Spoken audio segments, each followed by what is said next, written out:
tal? ¿Cómo están? Bienvenidos de nuevo a un nuevo episodio. Hoy vamos a hablar de la actualidad de la isla desde el punto de vista de la sociedad civil y desde los colectivos. Hablaremos de planeamiento, del desarrollo urbanístico y de la temática ambiental que afecta pues, a toda la isla de norte a sur. Tenemos para hablar de ello con nosotros hoy a los representantes de SOS Fuerteventura Sostenible y también hablaremos de vacacional. Así que nada, vamos a la bienvenida y saludamos a Luis del Pozo. ¿Qué tal? Buenos días, Janey. Encantado de recibirte, Luis. Un placer estar aquí contigo. Es un placer recibirlos por primera vez. Y Óscar Hernández. Buenos días, gracias por darnos voz. Encantado de recibirte, Óscar, que no solamente eres miembro de SOS, sino que estás en muchos fregados, ¿no? El Charco Sí, y otros colectivos. Y presidente de Salud y Sonrisas también. Y presidente de Salud y Sonrisas. Pues fíjate, bueno, vamos a intentar, son muchísimas cosas, pero vamos a hablar largo y tendido. Aquí no tenemos limitaciones ni de tiempo ni de temática. Sin embargo, antes de empezar, esta semana, la semana pasada se aprobaba una de las normas definitorias del futuro de Canarias a nivel turístico por la influencia que va a tener, ¿no? Que es la ley de alquiler vacacional de vivienda turística que se le ha llamado, ¿no? Ley de ordenación de vivienda turística. Tuvimos por aquí la semana pasada a Miguel Ángel Rodríguez, que es el director general de ordenación, exsecretario del Cabildo, que pueden ver el podcast en nuestra plataforma, y que nos comentaba sus impresiones y por supuesto, pues bueno, imagino que mucha gente la habrá escuchado y nos lo han pedido desde SOS Fuerteventura Sostenible y yo creo que también es justo pues dar voz al principal colectivo afectado, que son los propietarios, ¿no? Entonces tenemos al teléfono a Javier, y me va a disculpar el apellido, Javier, que es el gerente de... Martín, Javier Martín, sí. Buenos días, Javier. Buenos días, Javier. Hola, buenos días a todos, un placer estar entre amigos. Javier, Martín, un placer estar contigo y bueno, ya has escuchado la introducción y no sé si has escuchado esa entrevista en concreto, pero bueno, yo en mi caso concreto pues sigo bastante el perfil de ASCAF, de la Asociación Canaria de Alquiler Vacacional. Son muy reivindicativos y bueno, el principal mensaje que tienen ustedes es que la nueva regulación va a acabar con la mayor parte, incluso han llegado a dar un porcentaje del 90% de la vivienda en alquiler vacacional en este momento. ¿Cuál es la situación? Porque también hemos visto que ha habido pues, discrepancias en cuanto a la aplicación. Por ejemplo, en Onalia Bueno, la alcaldesa de Mogán, pues decía unos pronunciamientos, había un cruce de acusaciones con Jessica de León, la consejera. Y bueno, ver un poquito las impresiones. ¿Cómo está la cosa, Javier? Pues mira, para que todos aquellos que nos escuchen, no me hace falta escuchar a Miguel Ángel porque yo llevo escuchándolo 1 año y medio, ante lo que ha sido una ley para nosotros anti-vivienda vacacional y que viene pues, prácticamente a acabar. Afirmamos con contundencia desde el minuto 1 que el propio nombre de la ley de uso turístico sostenible de la vivienda vacacional o de la vivienda en Canarias, pues iba a colocarnos en una situación muy comprometida, sobre todo a nivel municipal, puesto que solamente el cambio de uso pues conlleva un choque frontal con los planes generales de ordenación municipal, ¿no? Esto en primera instancia. Y ya desde ese minuto 1 dijimos que prácticamente el 90 al 95% de la vivienda vacacional en Canarias iba a desaparecer, lo cual secunda unos informes del Colegio de Economistas de Las Palmas, en la que pues, ya pone cifras, ¿no? Habla de que en estos momentos hay 73.000 viviendas vacacionales inscritas, de las cuales 25.000 no están operando, sino responden al efecto de llamada de esta ley, y solamente se están operando en torno a unas 48.000, pero de esas 73.000 inscritas pasaríamos a quedarnos pues con poco menos de 9.500, ¿no? Imagínate el impacto para las miles de familias en Canarias cuyos complementos de renta dependen o su bienestar, incluso la atención que reciban o el futuro de sus hijos depende pues, de estos complementos de renta. Para nosotros es una hecatombe, los propietarios estamos consternados con esta ley por varios motivos. Primero porque no se ha escuchado absolutamente a nadie, no se ha escuchado a los ayuntamientos, no se ha escuchado al sector, no se ha escuchado, pues, porque esto afecta de una manera multidisciplinar, ¿no? Y a muchos sectores. Entonces, el no querer escuchar a nadie e intentar imponernos una ley por narices, pues nos tiene en una situación pues bastante complicada.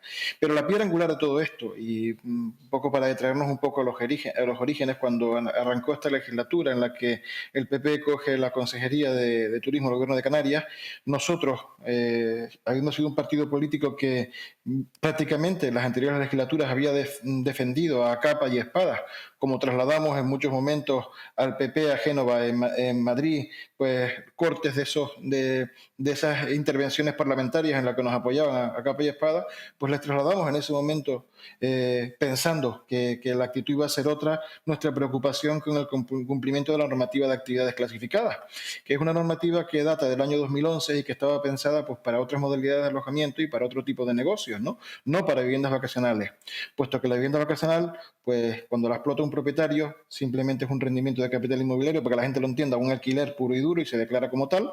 Y bueno, cuando se realiza una actividad empresarial y se prestan servicios, pues entonces ya es una actividad económica, ¿no?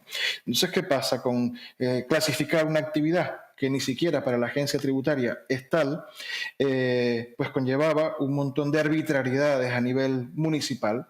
De hecho, era una normativa, era como a un traje nuevo ponerle unos zapatos viejos, ¿no? Es intentar hacernos cumplir con la normativa del año 2011, con modificaciones en el 2013 para una actividad que nació en el 2015. Nosotros siempre hemos dicho que sabemos que tenemos que cumplir con actividades clasificadas y así, con esta normativa municipal, y así lo trasladamos directamente a la consejera de Turismo al principio de esta legislatura. Lo que no podíamos esperar es que era precisamente el incumplimiento, la imposibilidad de cumplir con esta normativa, lo que iban a utilizar como arma arrojadiza contra miles de propietarios, contra miles de familias, por su inviabilidad de cumplir. Y es inviable cumplir por múltiples circunstancias. Una, porque para unos ayuntamientos la vivienda vacacional es una actividad económica y entonces le hacen unos requerimientos que los propietarios no tienen, o porque para unos ayuntamientos el uso de la vivienda vacacional es turístico y choca con el Plan General de Ordenación, aunque hasta ahora y el preceptivo y necesario era el uso residencial. Para hacer vivienda vacacional teníamos que tener cédula de habitabilidad y uso residencial. Pues ahora, pues para algunos ayuntamientos no había un criterio claro si teníamos uso residencial o uso turístico, y esto generaba un montón de contrariedades, y que es justamente lo que ha trasladado la FECAN en estos últimos días, ¿no? Vamos a ver, ustedes nos trasladan, nos convierten en sicarios de la aplicación de una norma que genera un montón de arbitrariedades y que no podemos cumplir. Somos nosotros los que tenemos que mirar a los ciudadanos a la cara y decirles que, vamos, que por nuestra parte no podemos informar favorablemente del cumplimiento de una actividad porque se hace inviable. Es más, en islas como Fuerteventura ya le puedo adelantar que muy pocas son las viviendas vacacionales que han podido presentar el trámite de clasificación de actividad municipal. De entrada, porque no existía en la gran mayoría de los ayuntamientos de Fuerteventura, porque los técnicos, porque no tenían personal, porque los técnicos interpretaban que no era aplicable, etcétera, etcétera, ¿no? Ahora ya sí parece que la Oliva ya tiene un procedimiento, pero el resto de los ayuntamientos están corriendo a toda prisa a tratar de hacer un procedimiento que no saben si van a poder dar el respaldo técnico y necesario, y que va a ser inviable pues el tema para miles de familias, ¿no? Es verdad que justamente con la aprobación de esta norma, nosotros hemos alegado, le hemos dicho al gobierno de Canarias que por favor que hiciera una normativa de actividad clasificada, que no nos negamos a cumplirla, sino que se nos exigiera de una manera que pudiéramos cumplir, ¿no?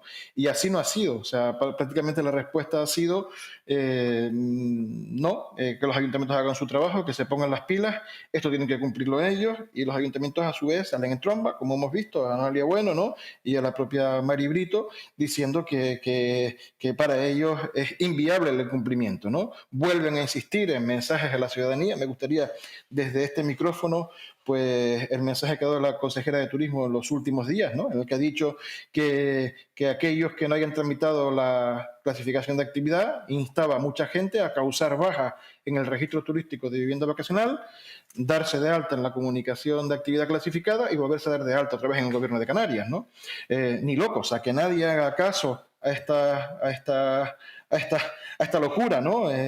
Porque conllevaría que muchas personas perdieran sus derechos que ahora mismo pudieran tener consolidados, y que evidentemente es contrario a la normativa que está en vigor en estos momentos, que es el decreto 113 del 2015, en el que primero era la declaración responsable y el registro turístico al Gobierno de Canarias y después la comunicación municipal, y no al revés, como está afirmando la consejera, colocando en una situación muy complicada a aquellas personas que por ingenuidad pues hagan caso a sus recomendaciones. En definitiva, una norma que va a ser muy perniciosa para muchas familias en unas islas en las que la precariedad y pobreza nos invade cada vez más, en la que vamos a meterle las manos en el bolsillo a muchas personas. Sabemos que hay un problema de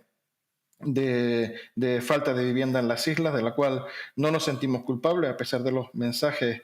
Los problemas de falta de vivienda responden a muchos factores, ¿no? Y no a la vivienda vacacional. De hecho, la vivienda vacacional, la presencia de la vivienda vacacional está sobre todo en los municipios turísticos, como aseveran los informes que se han hecho, que tampoco se han querido escuchar. Date cuenta que en Puerto del Rosario no llega ni al 1,5% el parque de vivienda vacacional, con lo cual precisamente los municipios turísticos, los municipios residenciales, es donde menos presencia tenemos, con lo cual no es cierto que traigamos viviendas para residentes, ¿no?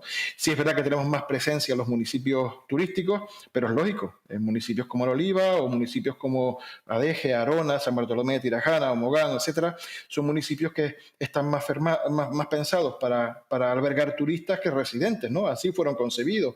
De hecho, una parte importante de nuestros turistas se alojan en una parte mínima de nuestro territorio, ¿no? Quiere decir que evidentemente responden a ese uso por el que fueron creados estos municipios y para que fueron creados estos municipios, ¿no? Claro, poner como ejemplo a La Oliva, que hay un 20% de viviendas vacacionales, que es lo lógico, o San Bartolomé de Tirajana, o Adeje o Arona, evidentemente responden a las realidades implícitas de ese municipio, pero que se traslada a la ciudadanía un mensaje que no es cierto, y del que como poco tenemos la responsabilidad de la presencia que haya, del porcentaje de vivienda vacacional que haya en esos municipios residenciales, pues bueno, pues parece igual que lo que aparece en la justificación de motivos de una ley que tiene 45 páginas y casi 38 son justificar los motivos de la responsabilidad que tiene la vivienda vacacional en la falta de vivienda para residentes. Para nosotros es muy pernicioso, es malévolo,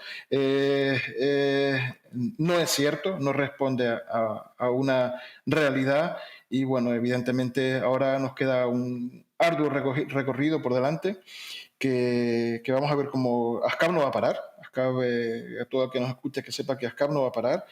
Vamos a trabajar a nivel nacional para intentar que esta ley se pueda declarar anticonstitucional, porque pensamos que lo es.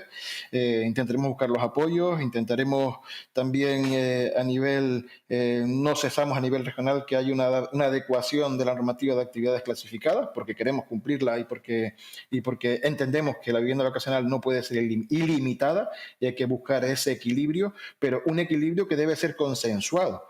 No que nos impongan Miguel Ángel ni Jessica, cuyas consecuencias pues, no responden a criterios objetivos, sino responden a un empecinamiento obsesivo, que también viene, todo el que conoce nuestra lucha sabe que también viene liderando Coalición Canaria desde hace, más de 10 años, 10, 11 años, y que existe esta asociación. Y bueno, pues en principio, pues más de lo mismo. Tendremos que seguir lidiando con todo esto, pero vamos, seguiremos con los brazos en alto, ¿no? Y seguimos con más motivación si cabe, ¿no? Entonces, bueno, pues todos aquellos que, aprovecho también este micrófono para todos aquellos que tienen vivienda vacacional, es el momento de estar más unidos que nunca, con la unidad cómo se producen los cambios y bueno, pues un poco, pues invito a todo el mundo a que nuestra voz se siga yendo cada vez más fuerte, igual que las de cualquier colectivo que intenta luchar por lo que es de justicia. Bueno, has nombrado en muchísimos temas la declaración de responsable, la naturaleza de actividad económica del alquiler vacacional, el espíritu de la norma, valoraciones del Colegio de Economistas y también la palabra incertidumbre, ¿no? Entonces, sé que Javier tiene prisa porque tiene que salir a un asunto familiar, pero sí podemos ir comentándolo también nosotros aquí en el estudio mientras tanto. De todas maneras, en primer lugar, me gustaría a Javier hacer el mismo planteamiento que hice con el director general, y es un poco contextualizar y entender la naturaleza de la actividad, ¿no? Que ha generado, que por supuesto no creo que sea posible achacarle el problema de la vivienda al vacacional, pero como bien comentabas, hay ciertas zonas en las que sí lo hace, ¿no? Por ejemplo, y decía el propio Miguel Ángel, en el sitio donde yo vivo hay más plazas de alquiler vacacional que personas residiendo, ¿no?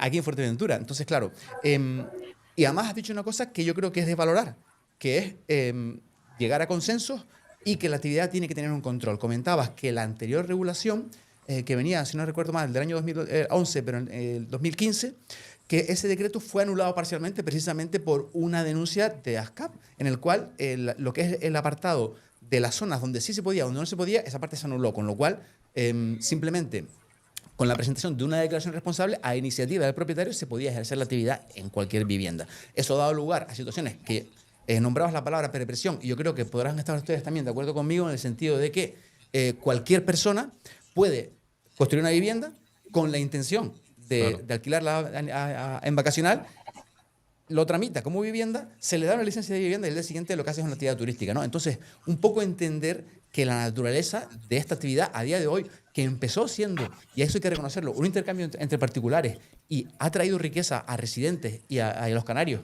y eso no había ocurrido anteriormente, creo que eso también hay que reconocérselo a la vivienda vacacional, pero que sin control puede generar problemas, y creo que estamos todos de acuerdo en que hay que tomar medidas, ¿no? Porque si prolifera de manera indiscriminada, como bien decías, y claro, es que has estado hablando durante 10 minutos y son muchas cosas las que tengo Claro, que pero hay ordenación en lugar de arrasar, vamos. Claro, pero fíjate. Esto es la dedicación. Ha nombrado al Colegio de Economistas, que también hemos hablado con ellas aquí en este medio, con Rosa Rodríguez, y ella decía que se afecta a los pequeños propietarios, que, claro, ellos consideran a los pequeños propietarios de 1 a 4 propietarios. Con lo cual, yo pregunto, ¿puede ser un pequeño propietario una persona jurídica o física que se compra 4 villas en Corralejo, que a lo mejor pueden tener un valor en el mercado de 1,5 millones de euros? No sé si me explico. Y que a lo mejor las ha adquirido específicamente para ese fin. Entonces, creo que el debate, no es que yo me esté posicionando, pero creo que el debate es lo suficientemente rico e intenso para buscar las diferentes aristas. Pero No sé, incluso, Haney, en ese ejemplo en concreto, estás hablando de un propietario que tiene 4 viviendas de gran valor, pero que esas viviendas no estaban en el mercado de residencia. Han sido creadas específicamente por un mercado concreto, que es el de la vacacional, por lo que no influye en, digamos, el argumento principal que expone la consejera, de que está restando plazas de alojamiento para los residentes. Son plazas creadas específicamente para crear ese mix turístico. Una villa turística, evidentemente, está en una zona turística, pues tiene ese fin. Pero bueno, que no es la totalidad de los casos. Luis, también querías intervenir. Sí, ten en cuenta que una persona que tiene 4 viviendas que pueden costar entre las 2 millones, 3 millones de euros las 4 viviendas, eso es un alquiler social o un alquiler asequible para nada. Será un alquiler, si fuera la obligación de tener que desarrollar una actividad residencial exclusivamente, sería para unas élites bastante diferenciadas. El tema del alquiler vacacional, yo creo que se ha cometido un grandísimo error al intentar, como decía muy bien Javier, intentar ordenar y regular, y lo que van a plantear es una erradicación prácticamente total de la actividad. Y eso es una cuestión que hay que tener muy en cuenta porque estamos justo ahora en el momento. Y una cuestión que me llamó también mucho la atención es que Javier decía que el Partido Popular, en concreto, en años anteriores a que se iniciara esta legislatura, ha estado siempre apoyando, digamos, acompañando y, digamos, formando parte en cierta forma de las tesis que planteaba ASCAP. Y en cuanto entra en el gobierno, la postura es absoluta y totalmente contraria y radicalmente contraria.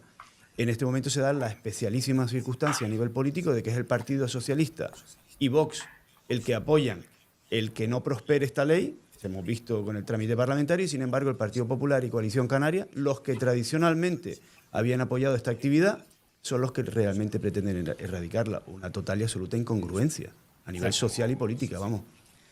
Otra cuestión que se ha tocado, y es una pregunta para Javier, es la cuestión de la declaración responsable o la actividad clasificada. Un poco para que nos entiendan, porque estamos hablando en términos técnicos, ustedes están todo el día con eso. La actividad clasificada es cualquier actividad económica que se desarrolle en un municipio, ¿no? Y que si tú vas a montar una peluquería, pues te das de alta como que tienes una actividad económica, ¿no? En contraposición con lo anterior, que en lo que, como bien decía anteriormente, el propietario era el que comunicaba el inicio de esa actividad, entiendo que es necesario en mi opinión, que si tú vas a desarrollar una actividad turística, y como es la actividad, como es una vivienda ocasional, tendrás que por lo menos pasar por el filtro de una serie de controles. También, al mismo tiempo, también me ha preocupado o me ha llamado muchísimo la atención el hecho de que al día siguiente de que se aprueba la norma hay digamos, una incertidumbre que bien nombrabas en no saber cómo se aplica esto, ¿no? Y el hecho de pasarle la papa caliente a los ayuntamientos. Entonces, Javier, en ese sentido, ¿cómo valoras el hecho de que deba o no existir un control desde los municipios a quien se les ha asignado esa tarea, o que la tienen ya, diría, por ley, y si no les gusta esta modalidad, ¿cuál es la alternativa? Vamos a ver, hay que diferenciar. Evidentemente nosotros ponemos en valor desde el minuto uno, hemos hablado de diferenciar lo que son complementos de rentas de pequeños propietarios y lo que pueda ser una actividad económica con un desarrollo o lo que pueda ser un edificio completo, que podrá llamarse otra cosa, ¿no? Pero para nosotros vivienda vacacional es esta modalidad de alojamiento que permite una democratización de los recursos turísticos y permite que es permeable a la ciudadanía y que que permite a los canarios participar en sus recursos turísticos. Después, como comentabas antes y por lo que comentabas, ¿no? Que hay municipios en los que muchas veces hay más viviendas vacacionales que residentes, también habría que mirar en esos municipios cuántas viviendas vacías hay, ¿no? Porque posiblemente en esos municipios la presencia de residentes no se da por otro tipo de circunstancias. Creo que hablas de las Ares, ¿no? Entonces, bueno, pues habrá que analizar la realidad de ese municipio y habrá que ver qué es lo que está pasando y demás, porque hay tan pocos residentes, ¿no? Porque evidentemente a lo mejor la población tiende a focalizarse en otro tipo de núcleos, ¿no? Y no prefiere hacerlo tanto en las áreas, no sé, habría que analizar muchas realidades. Si me permites, que prefieran o no prefieran, ya te digo yo que no es así. Los que vivimos aquí, te puedo asegurar que la gente quiere irse a vivir al Cotillo, a Las Ares, a Corralejo, y simplemente no hay casa, no hay viviendas, o cuestan carísimas. Y también esto es un debate que quiero lanzar, en el sentido de que un propietario de vivienda ocasional difícilmente se arruine, no va a perder la inversión si lo alquila a un particular, que están los alquileres en el norte en torno a 800.000 euros. El gran problema es la inseguridad jurídica ahí. Efectivamente. El tema está que a nadie se le ocurre, con la inseguridad jurídica que hay, con el tema de las declaraciones de vulnerabilidad y demás, que evidentemente el propietario se siente desprotegido, se protege al arrendatario, y al arrendador pues se lo deja en una situación de desprotección, ¿no? Evidentemente tiene que haber, como en todo, como lo que estamos hablando a lo largo de toda esta conversación, un equilibrio, ¿no? Que permita que también haya incentivos al propietario para poner su vivienda en larga temporada, y esos incentivos hoy por hoy no se dan. Date cuenta que la vivienda ocasional no es más rentable que el alquiler de larga temporada. Si solamente le quitas el 60% de deducción por arrendar a larga temporada, ya eso hace que no sea más rentable. No es una cuestión tanto de rentabilidad, como lo que está comentando Óscar, como de seguridad jurídica, ¿no? Que es lo que nos mueve. Y en cuanto a lo que comentabas de la clasificación de actividad, perdona, Janay, pero se me fue un poquito el hilo. Coméntamelo, la pregunta que me habías hecho. El planteamiento era simplemente que la vivienda ocasional es, a día de hoy, entiendo, a mi entender, una actividad económica. No es, digamos, como la C2B, que nació en un principio de intercambio entre particulares, ¿no? Hay un negocio alrededor de ello y, a mi entender, tendría que estar dentro de cualquier actividad económica. Y por eso si sí o si no. No, es otra lucha. Vamos a ver, aquí quien determina lo que es actividad económica y no lo es la agencia tributaria. No lo determina el gobierno de Canarias y no lo determina un ayuntamiento. Y la agencia tributaria, en varias consultas vinculantes, determina que un propietario que explota su inmueble sin prestar ningún tipo de servicios es un rendimiento de capital inmobiliario, no una actividad económica. Después ya cualquiera podrá decir que está de acuerdo o no está de acuerdo, pero no es actividad económica para un pequeño propietario. Por eso hablamos de una diferenciación. Empieza a ser una actividad económica, luego se precisa de una organización de medios, ya se precisa de personal, y la propia agencia tributaria establece cuándo se dan esas circunstancias en el que se da el paso de un rendimiento de capital inmobiliario a ser de un alquiler a una actividad económica, que lleva prestación de servicios y una serie de circunstancias que hacen que ya no se pueda justificar que sea un alquiler puro y duro y una actividad económica. Está determinado por la agencia tributaria. Aquí que nadie venga a descubrir la pólvora de lo que es actividad económica y no lo es. Entonces, a mí cuando se intenta equiparar o como está pasando con muchos ayuntamientos, exigiéndole a pequeños propietarios un alta en un 036, que es una alta en actividades económicas, para poder presentar ocurre en el Ayuntamiento de Adeje, para presentar la actividad clasificada. Piden un 0,36, una alta actividad económica a un pensionista y en ese mismo momento pierde la pensión. Cuando está autorizado, tiene su registro turístico para desarrollar la actividad. Entonces, por eso, desde el minuto 1 estamos hablando, ASCAP siempre habla de diferenciación y ASCAP siempre a quien defiende es al pequeño propietario. Los grandes inversores y los grandes capitales ya se defienden solos.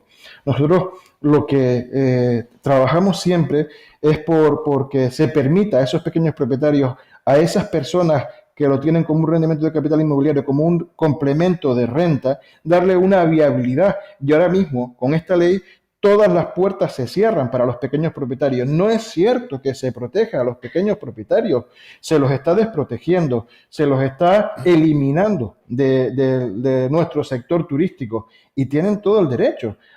Y más en la situación tan extrema en la que está Canarias a muchos niveles. Claro. Siempre dentro de un equilibrio. No me quiero ir a los extremos. Yo siempre hablo de equilibrio, de poner a la persona, al pequeño propietario, en el eje y en el centro de todas las políticas, a todos los niveles, sociales, económicas, turísticas, etcétera, ¿no? Pero ese equilibrio no se da. Estamos tremendamente descompensados. Incluso en la próxima ley de ordenación de turismo de Canarias, asistíamos estos días pasados a una denuncia de una persona que reside, tiene su vivienda desde el 2017 en un complejo turístico, reside ahí y se la ha sancionado ahora mismo en la sentencia del número 3 de Las Palmas, se la ha sancionado y por residir en su propio inmueble. Joder, esta es la emergencia habitacional a la que se hace referencia en el decreto antivivienda vacacional y que está expulsando a residentes que tienen una residencia continuada en su propio inmueble porque no se ajuste a unas circunstancias turísticas o un modelo turístico que ya está obsoleto y que no responde a la realidad. Esta es la emergencia habitacional. Esto es poner en el eje, en el punto de mira verdaderamente a las personas. Nosotros entendemos que no. Claro. Javier, un poquito por volver al inicio del planteamiento. Creo que parece completamente razonable el hecho de que, sí, efectivamente, en el caso de un particular que tenga una segunda vivienda, pues se podría interpretar que es una renta inmobiliaria, ¿no? La está alquilando su segunda casa, ¿no? Pero bueno, al mismo tiempo, a nivel legal, a nivel de interpretación, eso puede estar en paralelo con las que sí que ejercen esa actividad económica, que tienen personal de limpieza y demás. Entonces, un poco por llegar a una conclusión, preguntaría, una vez que está la ley aprobada, ¿qué podemos hacer? ¿Qué temas concretos podemos modificar? ¿Crees que debe ser a nivel de Gobierno de Canarias, a nivel de la ley aprobada, o que a lo mejor pueden ser los ayuntamientos los que cada cual, en función de sus circunstancias, tomen una u otra medida? Mira, se ha salido por rango de ley precisamente para que no podamos recurrirla. Cuando sale una norma con rango de ley, no cabe ningún tipo de acción jurídica, ¿no? Entonces, lo único que nos hace falta es buscar 50 parlamentarios, buscar respaldos a nivel nacional para intentar declararla anticonstitucional. Poco podemos hacer con respecto a esto. Podemos luchar, como dije al principio, por una modificación de actividades clasificadas para cumplir. Es verdad que una ley igual que se aprueba se puede derrogar. Lo seguiremos luchando, si no en esta legislatura, en la que viene, si no conseguimos los apoyos parlamentarios, porque entendemos que desprotege a muchísimas personas y sí es verdad que ante lo que es injusto no podemos. Es verdad que haya salido la FECAN en tromba también ha sido una manera también de refrendar lo que desde el minuto 1 ha estado diciendo ASCAP, que ASCAP no dice las cosas sin haberlo meditado muchísimo antes, sino habiendo valorado todo el texto. Estamos pendientes de hacer valoraciones tan pronto veamos las publicaciones en el BOC. Date cuenta también que esta ley la ley Chorizo, me parece que la bautizaron en el Parlamento. La ley Chorizo no sale de ASCAP, sale del propio Parlamento, porque todavía sin estar publicada ya tenía 113 enmiendas, ¿no? Incluso las inboches fueron rechazadas. Entonces, evidentemente, una norma que lleva 1 año y medio y que necesita 113 enmiendas ya es una chapuza absoluta, ¿no? Que habrá que intentar ver cómo podemos ir canalizando y cómo podremos ir modificando para intentar seguir protegiendo los derechos de los propietarios. Esto es lo que nos cabe hacer.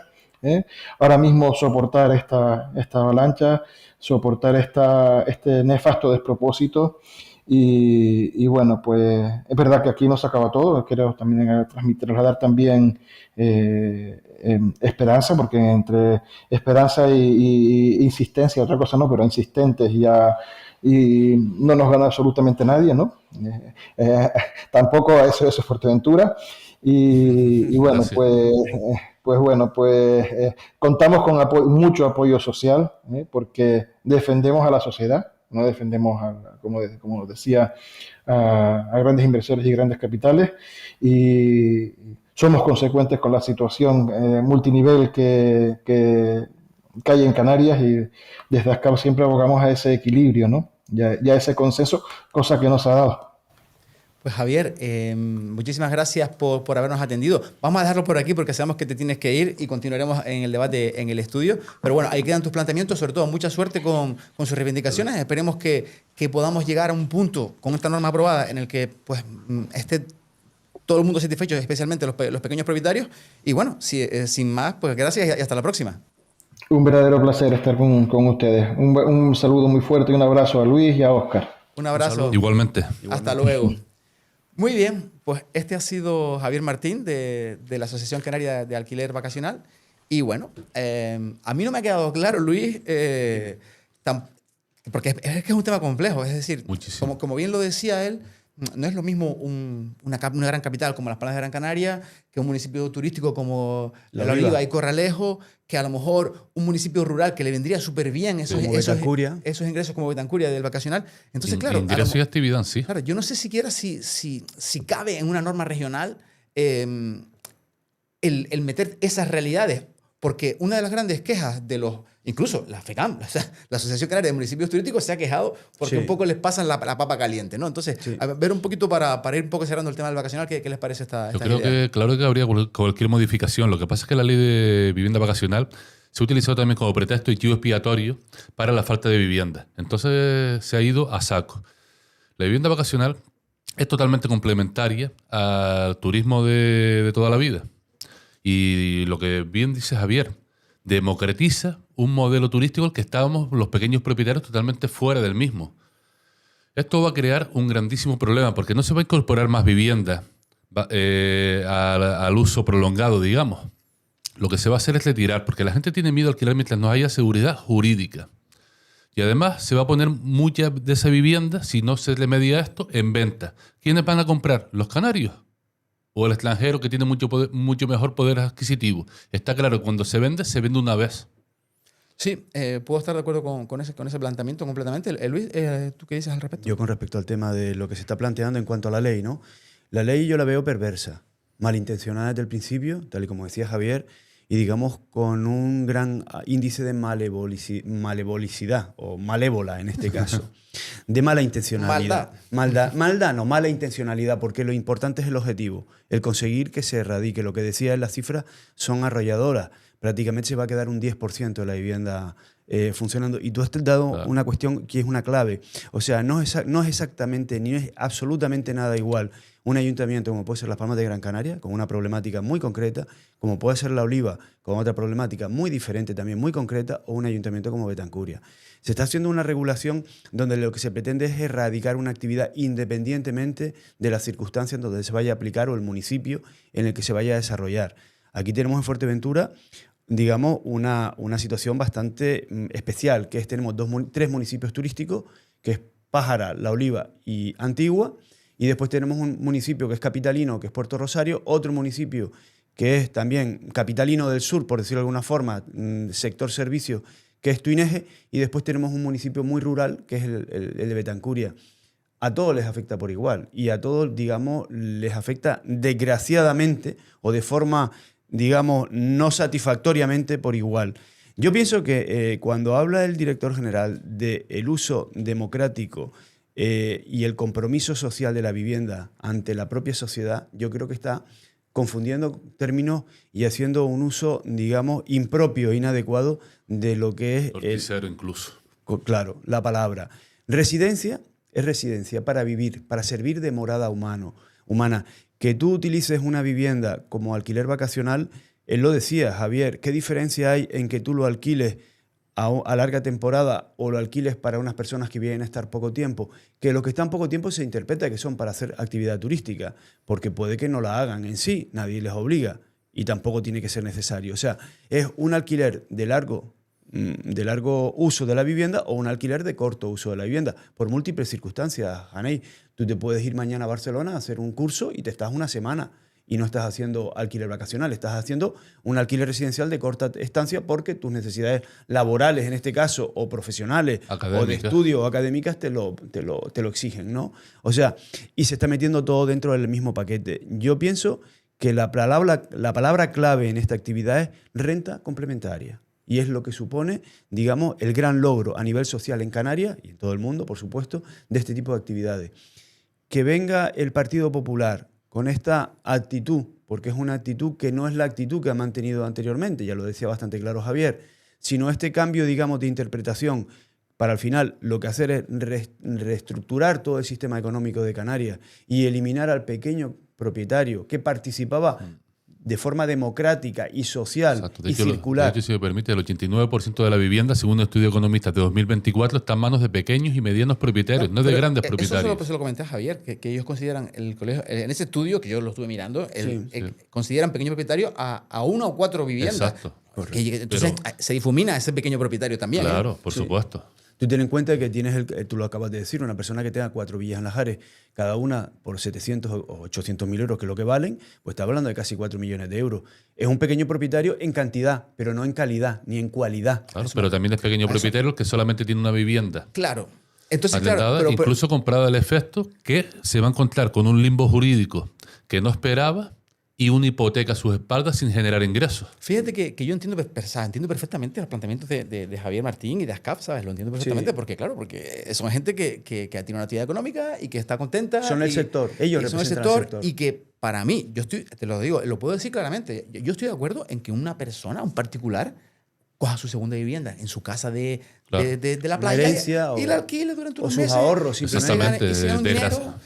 Que desgraciadamente en Fuerteventura particularmente tenemos un modelo productivo que se dedica a 2 cosas, ¿no? Que es en mucha menor medida el sector primario, casi desaparecido, y el sector servicio, el hotelero, ¿no?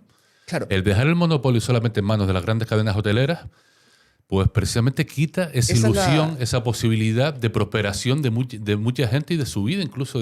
Claro, esa es la otra lectura, que cuando tú tiras una norma, la norma trae una raya, cualquier norma, ¿no? Correcto. Y esa raya beneficia a uno y perjudica a otro. Se ha acusado a esta normativa de que precisamente al tú limitar el vacacional favoreces intrínsecamente al sector hotelero. Al de pulserita, sí, de claro. El que no sale a la calle prácticamente para generar economía circular. Este sector no solo favorece al que alquila. Esas personas tienen una limpieza que normalmente es con servicios externos. Esas personas cocinan en su casa, que compran en el supermercado. Esas personas cogen transporte y taxis. Se mueven, genera mucha más economía que el sector hotelero tradicional. Y eso está demostrado. Pero fíjate, Óscar, que no estoy de acuerdo con un planteamiento. Y es, ¿sí? La inseguridad jurídica creo que existe, pero no sé si es por un cambio normativo. Ahí se me escapa. Sí, pero la inseguridad jurídica la produce la Ley de Arrendamientos Urbanos, que está aprobada en este país, Haney, con los reglamentos que se han modificado últimamente, propiciados por digamos, sector más de izquierda, más. Ellos dicen progresista, llamémosle de izquierda porque progresista se ha visto que los resultados no son nada progresistas, digamos, son resultados más radicales. Han producido que muchas personas que en su tiempo tenían una alternativa económica tipo complementario, como no con un alquiler vacacional, sino con una renta a través de un alquiler de una vivienda en larga temporada, se te mete una persona, deja de pagar o te la vandaliza, o simplemente se te mete sin haber pagado nunca, y sacarlo es un auténtico calvario. Yo creo que la vivienda ha sido un derecho fundamental siempre. Es decir, el acceso a la vivienda, no que te la tengan que dar. Y el derecho a la propiedad privada y a su uso también.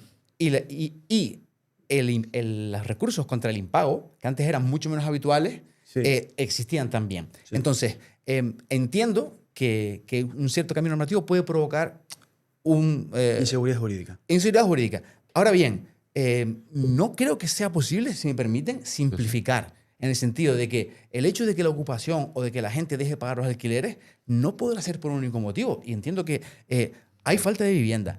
El coste de vida se ha multiplicado. Hay más pobreza en Canarias.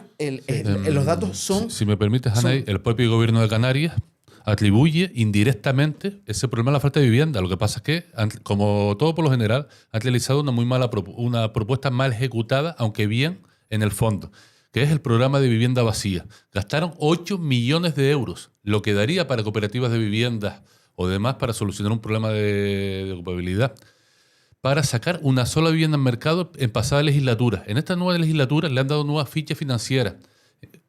Te digo, los motivos estaban muy bien. Daban al propietario la posibilidad de alquilar con total garantía su inmueble. Lo que pasa es que no lo han promocionado. De hecho, actualmente ni siquiera la página web está activa. Pero es eso. Si tú le das al propietario la posibilidad de sacarla al mercado, te lo digo por mi propia familia, la sacarían perfectamente a larga duración. Prefieren tenerlas cerradas. El tema está... Entonces, ¿tu familia prefiere tener cerrada la vivienda que Ahora alquilarla mismo a larga? tenemos la suerte de que la tenemos alquilada de larga duración, porque no todos son alegrías en la vivienda vacacional. Claro. Pagas un 27% de impuestos y tienes que estar totalmente esclavizado para cuando te entre te sale un Es que cliente. eso es lo que te quería decir, un poco En el caso bajando el tema tierra. Si tú eres un propietario, hombre, puedes tener mala suerte, pero si tú más o menos seleccionas bien a tu inquilino, tú tienes el yo te derecho voy a- de alquilar o no. yo te voy a dar un pues caso. te puede ir mal, Yo pero te voy a dar un caso particular, cierto. Mi tía alquiló en el Castillo. De hecho, vendió el piso del mal disgusto que pasó. El primer mes se lo pagaron. A partir del segundo mes se quedaron ocupando. 2 años de ocupación y además el juez dio sin hijos en la casa, 6 meses más a ese ocupa para que el desalojo no fuera traumático. Eso sí, no era traumática la depresión que se cogió mi tía, que estuvo fatal. totalmente, no, claro. Está claro que el fenómeno, yo no lo estoy negando, está ocurriendo. Es decir, yo creo que todo el mundo conoce a alguien que le ha pasado. Es decir, está en la sociedad, ¿no? ¿Y sabes qué ha pasado, Haney? Que se ha convertido en una dinámica social habitual. O sea, hace 15 años que la normativa era diferente, pero también podría haber este tipo de picaresca, ¿no? Una persona que se mete en una casa por la cara, que paga los 3 primeros meses y deja de pagar.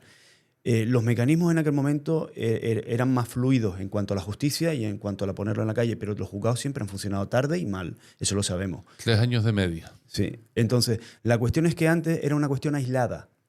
O sea, antes tú vivías en Fuerteventura igual que yo y no veíamos que la gente daba una patada en una puerta y se metía en una casa. Era muy raro. Y existía, digamos, no la misma situación en cuanto a la presión sobre la vivienda, pero sí en cuanto a la presión social que se pudiera generar por falta de recursos. En mi barrio, Claro. por 600 euros, te daban el cambio de cerradura con su llave. Sí, bueno. El No, tema te lo puedo asegurar. el tema está en que es una actividad que se ha socializado, se ha universalizado. Se ha normalizado, yo creo, que si no pagas no pasa nada. Y eso es una cosa que la gente aprendió por ensayo y error. Sí. Correcto. Creo Sí, yo. totalmente, Creo yo, ¿sabes? totalmente. Pero bueno, Por Totalmente. experiencia, sí, lo va viendo en el vecino. Este se mete, no pasa nada, pues yo voy a hacer también lo mismo. Claro. Y se da el caso, te voy a hablar de pero Marlape fíjate, en concreto. Ahora hablamos de Marlape, pero fíjate el caso, la perversión de lo que está pasando. Es decir, la gente, ahora mismo, un poco, y esto es una cuestión de leyenda negra o de lo que está ocurriendo. Es decir, la gente entiende, los propietarios, que si tú eres una familia no hay manera de sacarlo porque tienes hijos a sacarlo y por lo cual... Vulnerabilidad. Te lo dice la propia Policía Nacional. Yo me he reunido con la Policía Pues tú Nacional. imagínate, tío, que eres una madre soltera y no hay Dios que te alquile una casa por el miedo a que te quedes dentro. Claro. O sea, imagínate el problemón Ese es el enorme, problemón. ¿sabes? Ese es el problemón, Pero la el seguridad problema- jurídica. El problema es la falta de seguridad jurídica, la inseguridad jurídica en este caso. De todas formas, la cuestión está en que la solución es compleja, Haney, pero la solución no pasa por promesas por parte del gobierno de Canarias, ni políticos, ni gobiernos nacionales, ni cabildos, ni ayuntamientos. La solución está por meterle mano al asunto. Y meter mano al asunto es una cosa mucho más complicada, porque requiere recursos, determinación, capacidad y gestión pública. Y compromiso, sobre todo. En este momento, el que los alquileres estén muy altos es generado fundamentalmente por una falta de seguridad jurídica, que mucha vivienda se retrae y se aparta del mercado, se cierra. Hay gente que prefiere tenerla cerrada esperando tiempos mejores a tener que someterse a un riesgo que le puede suponer una ruina a todos los niveles, física, económica y social, porque si tienes una hipoteca y dejan de pagarte, la casa te la quitan. Te la quitan y el ocupa se queda viviendo en ella todavía, pero tú te quedas sin la propiedad después de todo lo que ha supuesto el sacrificio para poder tenerla o adquirirla. Entonces, vista esa situación, hay mucha gente a la que no le interesa o no le renta o no se quiere exponer a esa posibilidad. Yo he sido, y en mis propias carnes, objeto de gente que me alquila una vivienda. Yo vivo de las rentas porque hace tiempo que era arquitecto y esa profesión fue erradicada con la gran crisis del 2008. Y te dejan de pagar solamente un inquilino, lleva 20 años alquilando vivienda y uno solo te hace la guarrería, por decirlo de alguna forma, y te puede arruinar psicológicamente porque es una impunidad absoluta. Entonces, ¿qué pasa? Que la gente, sobre todo los que tienen sectores más conservadores, gente mayor, más mayor, no se arriesgan. ¿Por qué? Porque saben que es incapaz luchar con esta situación en este momento con esta reglamentación. Lo que hay que crear es seguridad jurídica por parte de las administraciones públicas, ya sea el nivel de Estado o de administración que sea. El Gobierno de Canarias se planteó en la anterior legislatura, por parte de Nueva Canarias Partido Socialista, crear un consorcio regional de seguros que garantizara el alquiler en larga. O sea, también tú puedes determinar como ayuntamiento patrullas específicas de la policía local para combatir o actuar en contra del alquiler. Sabadell, por ejemplo, tiene una concejalía específica precisamente antiocupación, en el que te asesoran, te dan unas pautas mínimas que también tú tienes que tener de protección para tu casa. Pero sobre todo lo que comenta Luis, y existe la posibilidad, ¿por qué no?, de crear un consorcio a nivel gobierno de Canarias, cabildo o ayuntamientos de seguridad de la vivienda. Es como cuando tú alquilas con aval bancario, que tú tengas la garantía tanto de su mantenimiento como de que te va a llegar el dinero el día 28, el día 1, el día 5 de mes. Eso aliviaría muchísimo la situación. La solución no está en construir. Cemento hay de sobra, casas hay de sobra. Censados de hace 2 años, si no me equivoco, habían 211.000 viviendas vacías. Demandantes de viviendas, 30.000. Eso te está diciendo que con un solo 12-13% de vivienda vacía que tú movilices, solucionas con creces el problema de falta de vivienda. Y eso a su vez generaría un cambio de la oferta y la demanda. Se equipararían y los precios bajarían. Perdona, es eso. Un poco, aclárame ese dato. Hay 30.000 demandantes. Sí, demandantes de vivienda en Canarias. Claro, discúlpame. 30.000 personas inscritas en esa bolsa de tal. Quiero decir, son la gente que proactivamente, ¿cuántos habrán que ni se han enterado? Quiero decir que a lo mejor esa cifra no es... Vamos a poner 80.000. Pues eso es una aproximación. Efectivamente. Pero creo que es evidente que única y exclusivamente mediante la construcción de nuevas viviendas o soñar con que el de la vivienda vacacional te la va a alquilar a larga duración con la inseguridad jurídica que tenemos en este momento, también es una utopía, evidentemente. Nunca vas a poder generar vivienda de construcción pública al ritmo de la demanda de vivienda. Es imposible. No, además que la vivienda pública no responde a las necesidades sociales de la sociedad. Es un sector muy concreto y muy determinado. Un médico no tiene acceso a una vivienda social. Y es necesario en Fuerteventura porque son profesionales que tienen que ejercer su actividad aquí necesariamente para satisfacer las necesidades de Fuerteventura. El tema de la inseguridad jurídica es el gran caballo de batalla, Haney. Hay más de 215.000 viviendas censadas en Canarias vacías. Y eso, ponerla, la mayor parte de ellas en funcionamiento, equilibraría en este momento... Porque ese dato siempre me ha llamado la atención. Cuando se habla de viviendas vacías, ¿cómo sabemos que están vacías? Es decir, ¿de dónde viene esa evaluación, ¿sabes? Esa medición? Lo hace el Instituto de Estadística. O sea, ¿no? ellos lo harán a través probablemente de actividades económicas. Tú tienes 4 propiedades y presentas renta, estás explotando una o ninguna, entonces te las asignarán. Pero de las declaraciones de los particulares, quieres decir que tienen viviendas registradas y que las que generan renta hacen ese cruce y tal. Correcto. Y además está súper registrado, porque tú sabes que a Hacienda no se le va ni una. Pero yo pienso que la seguridad jurídica es el gran caballo de batalla, pero después tenemos que desarrollar también políticas activas de vivienda. Las ciudades tienen que consolidarse. Nosotros aquí en Puerto Rosario, tú ves los solares vacíos que hay una barbaridad de ellos, que se deberían de construir. ¿Por qué? Por consolidar el tejido urbano. Tú no puedes ir tú no vas por Madrid o por Barcelona o por Londres y te ves manzanas enteras sin construir. ¿Por qué? Sería un despropósito. ¿Por qué? Porque tienen que servir a ese uso social que es el servir de residencia. Claro. Mira, este es el momento perfecto para darle salto a las temáticas, porque nos hemos enredado con la vivienda vacacional, hemos pasado a la vivienda, y yo, como está Luis, que es arquitecto, que sé que controla las movidas, y Óscar, que lleva toda la vida en temáticas medioambientales, en todas las guerras ha estado metido, pues vamos a intentar también tocar la idea de isla, y me interesa, yo creo que también un poco, por hacerlo interesante, hablar de las temáticas de actualidad. En Ramiterra, en la subasta de Salinas Golf, ¿vale? Las 2 parcelas hoteleras, 6 millones de euros cada una de ellas. 6 millones de euros valoradas, creo que la sacan por un paquete de como 7 millones. Correcto. Y después también la Rosa del Lago, plan parcial en Puerto del Rosario. Y ¿cuál era el otro que teníamos por ahí también fresco? Marlape. Y Marlape. Vamos a empezar por Marlape, porque es lo que engancha con... El más pequeñito. Ahora cortó, ¿no? ¿Perdona? ¿Cortó la entrevista o sí? No, estamos hablando, estamos haciendo una entrevista. Marlape, vamos a empezar por el sur y para arriba, ¿no? No, porque engancha con el tema de la vivienda. Correcto. El planteamiento es que Marlape, una de las urbanizaciones que están no regularizadas, ahora me dirás la figura concreta, Luis, en Playa Blanca, pues bueno, plenamente ocupadas, ¿no? Sí, Y 82 viviendas. 82 viviendas ocupadas, ¿No? 85 viviendas. 85. gente que necesita dónde vivir Sí. y que, bueno, que Sí. el ayuntamiento lo que ha iniciado es un procedimiento de demolición. Entonces, Correcto. a mí se me cae el alma. Se me cae el alma porque... Que tienen esas viviendas cuando hay necesidad de vivienda en Fuerteventura. con la necesidad de vivienda que tenemos y que eso se vaya a demoler. Claro, ya esto nos remonta a mucho tiempo atrás, es decir, y yo en su momento lo planteé de la anterior legislatura incluso, oye, si la vivienda es un derecho fundamental y tú para hacer una carretera haces una expropiación, ¿por qué no se inicia un procedimiento como se está expropiando la Casa de los Coroneles? ¿Que tarda 20 años? Pues 20 años, pero Ya. algún día pasaría a No, pero patrimonio público. Quiero tienes que decir. tener una Incluso se pueden hacer también rehabilitaciones de viviendas tales como el Hostal Valerón, por ejemplo. Sí. A mí me parece una edificación enorme, que está en buen estado para proceder a una rehabilitación y podría dar también más plazas alojativas y construcciones a medio de construir. Todavía en Puerto tenemos varias. ¿eh? Claro, si estamos hablando... Rosa Vila, por lo ejemplo. que yo digo es, si estamos, Exacto. como ustedes planteaban, si estamos hablando de un derecho fundamental constitucional, el Sí. derecho a la vivienda, Sí. un derecho humano, Sin duda. no fundamental, Pero y entiendo. recursos no utilizados, y en este caso concreto, encima, Aptos para ser. para colmo de de todas las situaciones, Ya construido. propiedad del Banco Malo, Correcto. que fue rescatado con dinero de todos, es decir, yo diría Y que... que, sí, pero y que va a aspirar en 2027. Está en proceso Claro. de disolución activo, ¿verdad? Quiero decir, para terminar el Pero planteamiento, tienen- si tú me dijeras, yo diría que Marlape es nuestro, es decir, es de la gente que Bueno.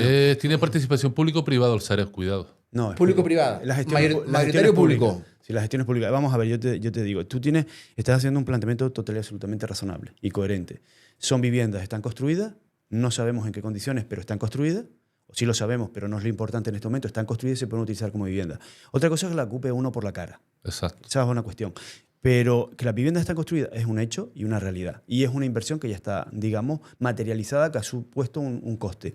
Pero ten en cuenta una cosa, y es el tema de toda sociedad tiene que tener unas normas y una ordenación y una regulación. Tú no puedes, porque hay una casa y la vivienda sea un derecho constitucional, darle una patada a una puerta a una casa y meterte dentro. Porque también es un derecho constitucional el derecho de propiedad y la libre disposición y la no usurpación de tus derechos. Porque eso es contrario al derecho necesariamente. O sea, una cosa es el derecho abstracto y otra cosa es la realidad y los hechos. Tú has comprado una casa, es tu propiedad y tú tienes libre disposición sobre ella. La alquilas si quieres y si no quieres la cierras porque no te convence o porque no estás seguro o porque no te quieres arriesgar. Pero eso no da derecho a nadie a que venga, le dé una patada y se meta dentro por la cara. Y sobre Claro. todo que venga después la justicia y no te lo saque en el tiempo adecuado. O que la Guardia Civil venga y tampoco actúe porque no saben ni lo que tienen que hacer. Bien. O sea, Incluso eso es una cuestión totalmente diferente. Otra cosa es el derecho legítimo en sí. Las personas, lo que dice la Constitución es que las personas, para ejercer su actividad de morada, tiene que ser una vivienda. O sea, que no vivas ni en una tienda de campaña, ni debajo de un puente, ni te pongas debajo de un árbol. O sea, tiene que tener una serie de compartimentos, una serie de superficies, una serie de servicios y una serie de condiciones para que tú puedas habitar con toda la garantía de seguridad y salubridad en esa vivienda y tu familia. Entonces, son cuestiones totalmente diferentes. Marlape está construido. Voy a decir una cosa que va a resultar bastante chocante. Marlape tiene título habilitante, tiene licencia, tanto la primera fase como la segunda. Vale, eso justo es en lo que La controversia. En lo que comunicó el ayuntamiento, un poco para contextualizar, lo que dijeron fue que no tenía Título. licencia. Título, que le llamas título habilitante, es que no tiene licencia. Tú dices que sí. Sí, además te digo una cosa, y aquí no hace falta ser doctor en nada. Una promoción de 85 viviendas que tiene un crédito hipotecario, que fue embargado y que ahora está en Sareb, precisamente porque no se pagó el crédito, ¿tú crees que un banco le da a un particular o a una sociedad mercantil 12, 15 millones de euros sin título para hacer 85 viviendas? Vamos a ver, es totalmente absurdo.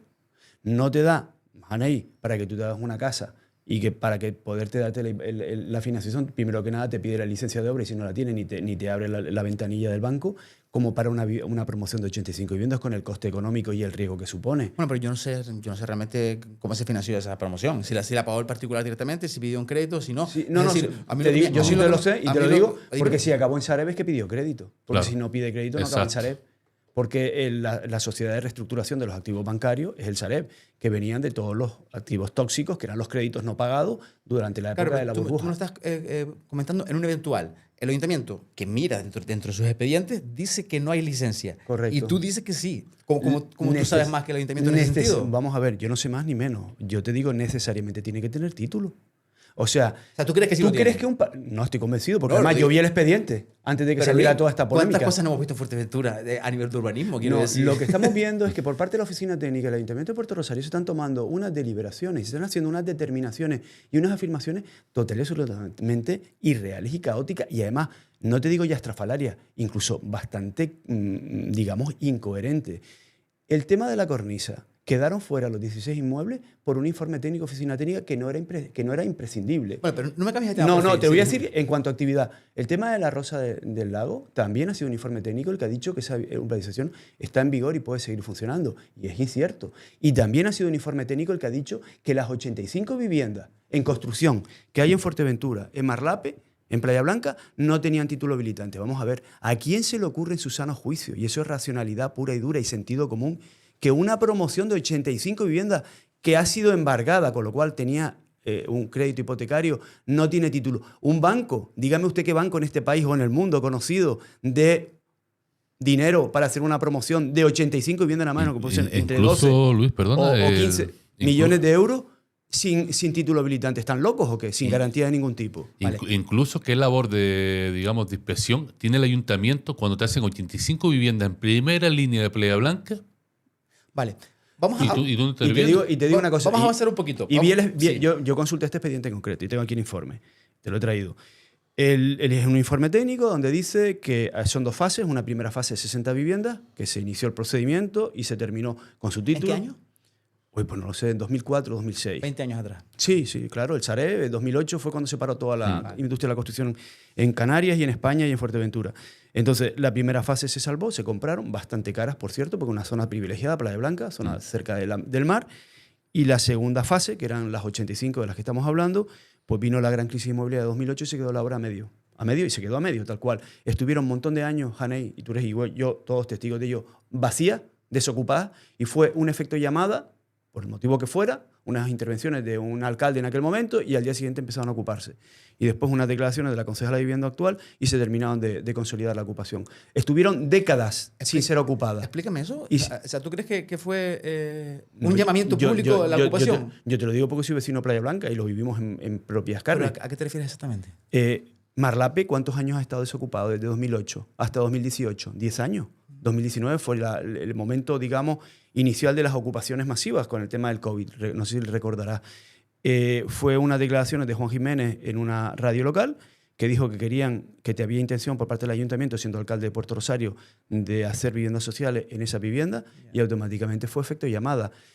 Los vecinos que compraron en su día en Marlape, en la primera fase que pagaron 220.000, 190.000 euros, que tú le digas ahora que las viviendas que están colocadas en mejores condiciones, en una situación privilegiada en Puerto Rosario, justo frente a Playa Blanca y a la propia cornisa marítima, que vas a hacer viviendas sociales, ¿qué dirán los que están detrás?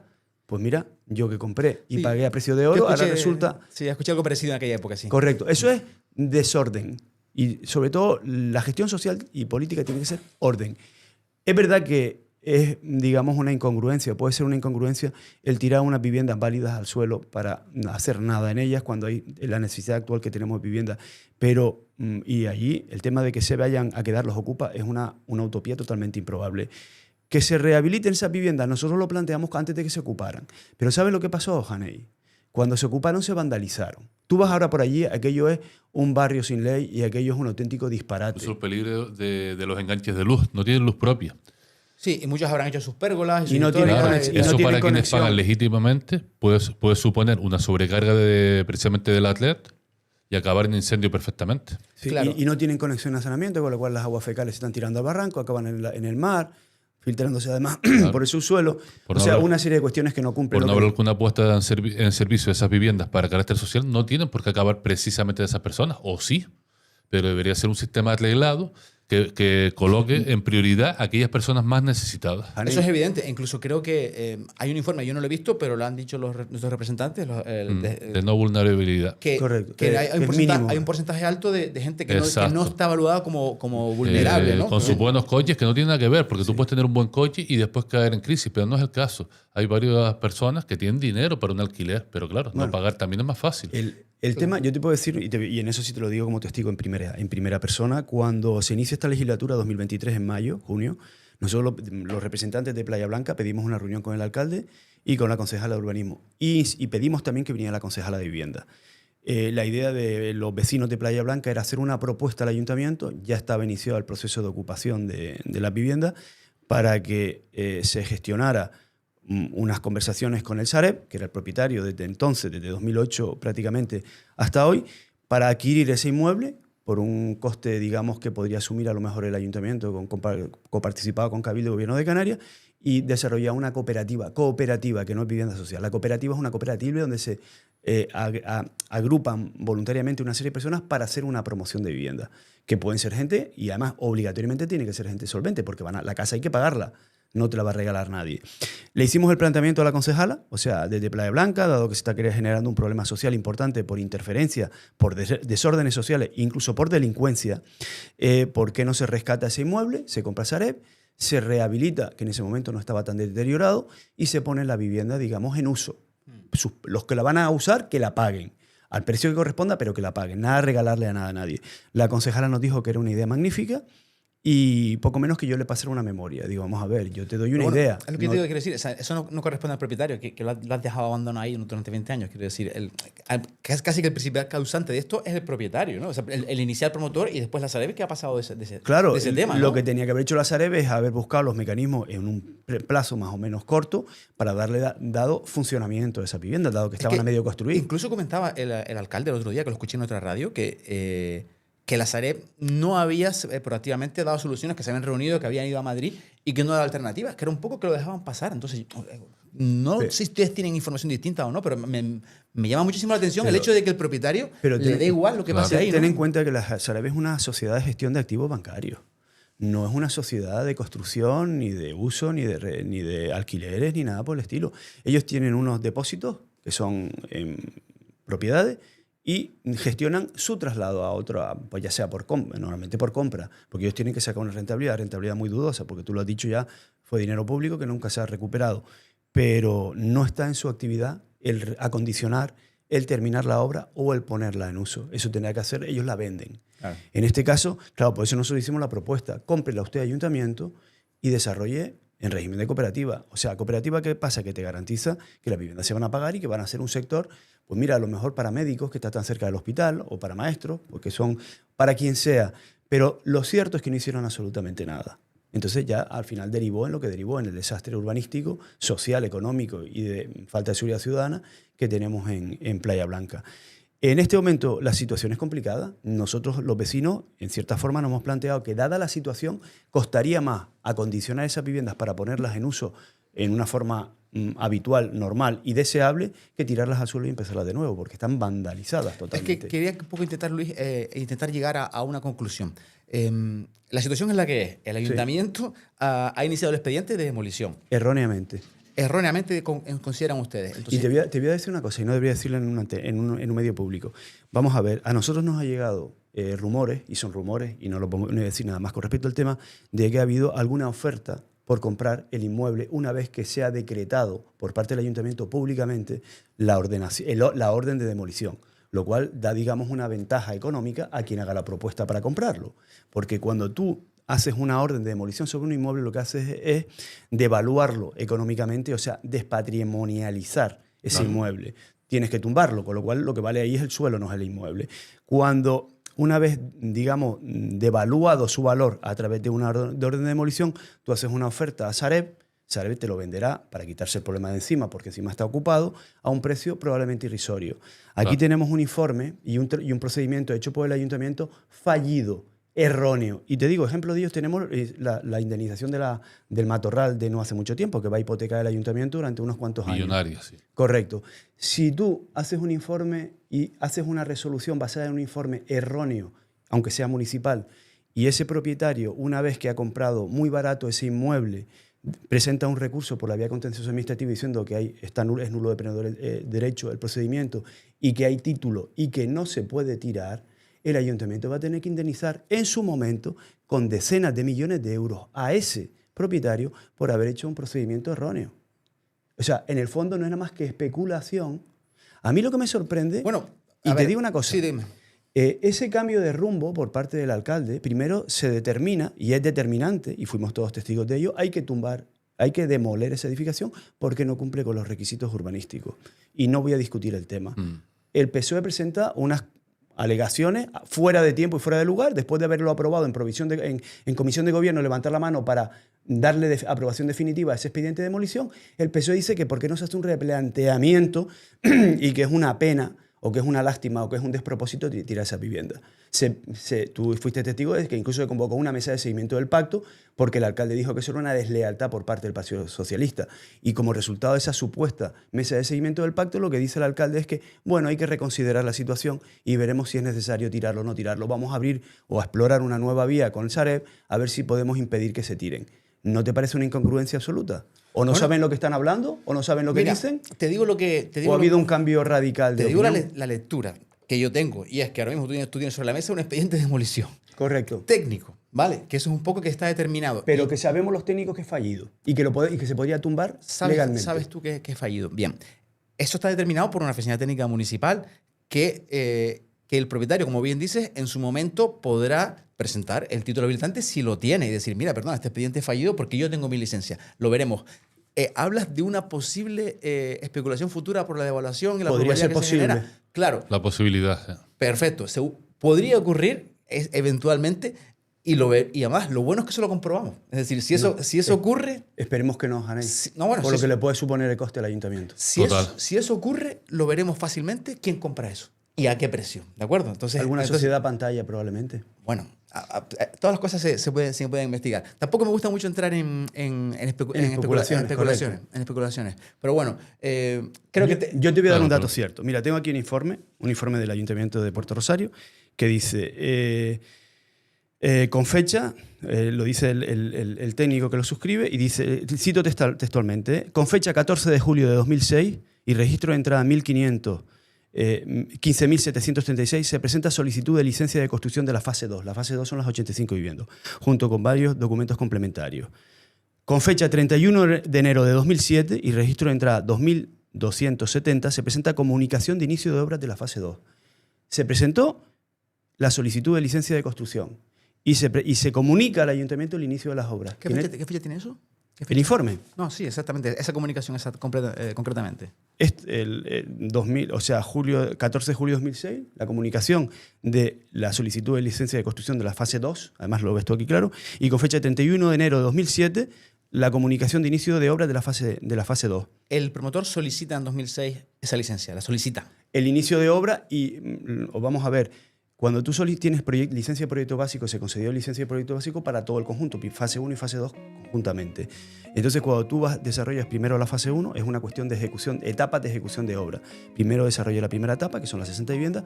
Entonces, una vez que tienes título habilitante para el proyecto básico, que no te permite construir, pero que te habilita el preparar todo para construir, tú presentas proyectos de ejecución y el ayuntamiento te autoriza el inicio de las obras. Y cuando te autoriza, pues tú empiezas. Cuando tú solicitas, eso pasó en la primera fase. En la segunda fase, pues efectivamente, 14 de julio de 2006, se presenta solicitud de licencia de construcción, o sea, proyecto de ejecución de la fase 2. El ayuntamiento no contesta, porque no consta que haya contestación, no hay acuerdo autorizándolo, pero entonces el propietario, la propiedad, interpreta que a los 3 meses, si no hay contestación, dado que hay licencia de obras previa, que es el básico, está autorizada por silencio administrativo positivo y está clarísimamente regulado en nuestro ordenamiento esta situación. Entonces, lo que hace es comunico al ayuntamiento, y además tiene la obligación de ello, presentando los contratos de dirección de obra de arquitecto y de aparejador y del tema de seguridad y salud, y comunico al ayuntamiento que con fecha tal damos inicio a las obras a los efectos del cómputo de la caducidad de la licencia. Con lo cual, a efectos legales, técnicamente hablando, tenemos todos los requisitos que establece la ley para considerar que tiene título habilitante a todos los efectos. Luis, una pregunta. ¿Eso tú como particular lo puedes hacer? Es decir, yo tengo un terreno, pido una licencia, pongo los cimientos y me desentiendo 30 años y después digo, mira, que, ¿sabes? Quiero decir... Cumplimiento de plan de etapas. Tú tienes también unas obligaciones. Por supuesto, y el ayuntamiento, ¿no?, es quien tiene que hacértelas cumplir. Si tú pides una licencia y te dan 2 años para ejecutarla y tú no ejecutas en 2 años, por decirte un ejemplo, el ayuntamiento inicia el procedimiento declarativo de caducidad y te la puedes retirar y te Claro. quedas sin ningún tipo de derecho para poder seguir Tendría construyendo. que sido el ayuntamiento el que iniciara ese procedimiento. ¿Verdad? Correcto. Lo digo un poco por llegar a la situación actual, que antes comentabas un asunto que yo creo que es interesante, que el asunto de estructural, que es un poco lo que yo entiendo, a mi parecer, en mi digamos, imaginarme por qué estamos aquí. En tu concepción. Sí, mental. En mi entendimiento mental, Correcto. en mi elucubración, porque no lo sé. Y es que, claro, tienes 85 viviendas que se han intervenido, que se han ocupado, que en su momento se edificarían, entiendo, dentro de los códigos técnicos, pero que a día de hoy tú no puedes verificar o asegurar que eso se mantenga. Es decir, que tú firmarías esa licencia de rehabilitación considerando que cada vivienda tiene sus propios... ¿Sabes? Es decir... La situación actual tan deteriorada. Me pongo en la piel del técnico a la hora de determinar una demolición que es algo, digamos, muy traumático, ¿no? Vamos a ver. No. Yo te digo, Hanei, con respecto a lo que nosotros consideramos fallido, erróneo y malintencionadamente gestionado, y te lo digo tan claramente, y te digo que a nosotros nos da, digamos, ahora mismo absoluto terror estos informes de esta oficina técnica, porque ya has visto cuál puede ser la consecuencia, ¿eh? Que no quiere decir que sea así, pero podría ser. Este informe es fallido. Esas viviendas tienen título, y te lo garantizo. Y pides otros informes a otros arquitectos, o pide informes al colegio de arquitectos, o algún gabinete jurídico que tenga cierta capacidad, y te dirán que existe título. Además, los indicios son claros. Si tienes un crédito, tienes título, y eso lo sabemos Sí, no, todos. pero yo más que nada por entender, Luis, perdona que te cuestione, es decir, por entender qué significa, qué implica, o sea, el hecho de que exista la licencia, Sí. ¿cuál es Si cambia o no la situación. Claro, ustedes como colectivo, ¿qué es lo que Claro que defienden? sí. Lo que nosotros defendemos, lo que nosotros pedimos en su día que no se ha atendido hasta el día de hoy. Nosotros solicitamos, con respecto a las 85 viviendas de Marlape, SOS Fuerteventura con registro entre el ayuntamiento, la declaración de caducidad de la licencia, que es lo que te dije antes. Esa licencia se concedió en 2006, no se ha ejecutado en el tiempo que tenía previsto para ejecutarse. Entonces nosotros, una sociedad civil, solicitamos al ayuntamiento, a instancia de parte y teniendo conocimiento de los hechos, que se declare la caducidad de esa licencia y subsidiariamente se puede ordenar su rehabilitación o su demolición, lo que se considere más oportuno. Pero ¿y por qué pides una caducidad de una licencia con vistas a que se rehabilite? No lo entiendo. Porque tienes que iniciar el procedimiento completamente nuevo. Y podrías iniciarlo por lo que tú dices. Es decir, primero caducas y después inicias otro ¿Y sabes expediente por qué? distinto. ¿Y sabes por qué solicitamos la caducidad? Porque cuando solicitamos la caducidad, una vez que se resuelva y se acuerde la caducidad, el valor patrimonial de ese inmueble cae, igual que cuando hay una orden de demolición. Cuando cae el valor patrimonial, tú le puedes comprar como ayuntamiento ese inmueble al Sareb a un precio bastante simbólico, por decirlo de alguna forma, y una vez que tú seas el dueño, entonces haces un planteamiento propio como ayuntamiento. ¿Rehabilitamos o demolemos? Tienes las dos posibilidades, Claro. pero tienes las posibilidades. El problema está en que si se solicita la declaración de caducidad y hay acuerdo resolutorio resolviendo que existe caducidad y que quedan suspendidos todos los derechos sobre ese procedimiento constructivo, automáticamente puedes iniciar de nuevo el procedimiento con todas las garantías jurídicas, que es lo que nos interesa a nosotros. Claro, sí. A nosotros lo que no nos interesa como sociedad civil es que pueda haber el más mínimo resquicio de que mañana venga un señor, un particular, que ha comprado conociendo información privilegiada o no, nos da igual, y que venga a pedir una reclamación multimillonaria al ayuntamiento que la vamos a pagar todos los vecinos con nuestros impuestos. Eso es lo que realmente nos preocupa. Por eso exigimos que el procedimiento se haga con las máximas garantías jurídicas posibles.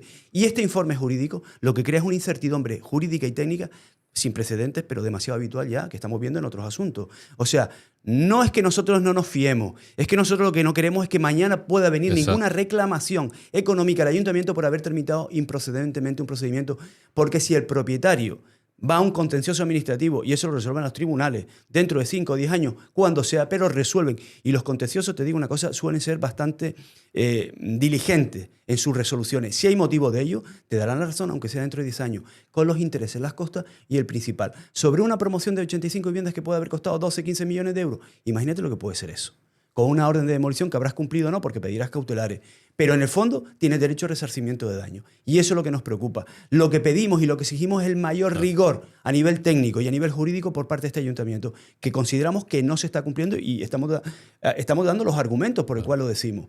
Hay título, consideramos total y absolutamente certeza sobre el título y creemos que la forma de proceder por parte del ayuntamiento no sería sin más una declaración de demolición o una orden de demolición, sino una orden previa o una declaración previa de caducidad, y una vez se resuelva la caducidad, y te digo, se podría abrir un debate a nivel social, no a nivel municipal, porque nos afecta a todos los vecinos del municipio, Sí. sobre qué se hace después con ese inmueble una vez que haya sido, digamos, gestionada su adquisición por parte del ente público. El ente público me refiero al ayuntamiento o al cabildo o a un consorcio entre cabildo, ayuntamiento y gobierno de Canarias, quien quieran, como quieran, o incluso el propio Instituto Canario de la Vivienda o el Visocan.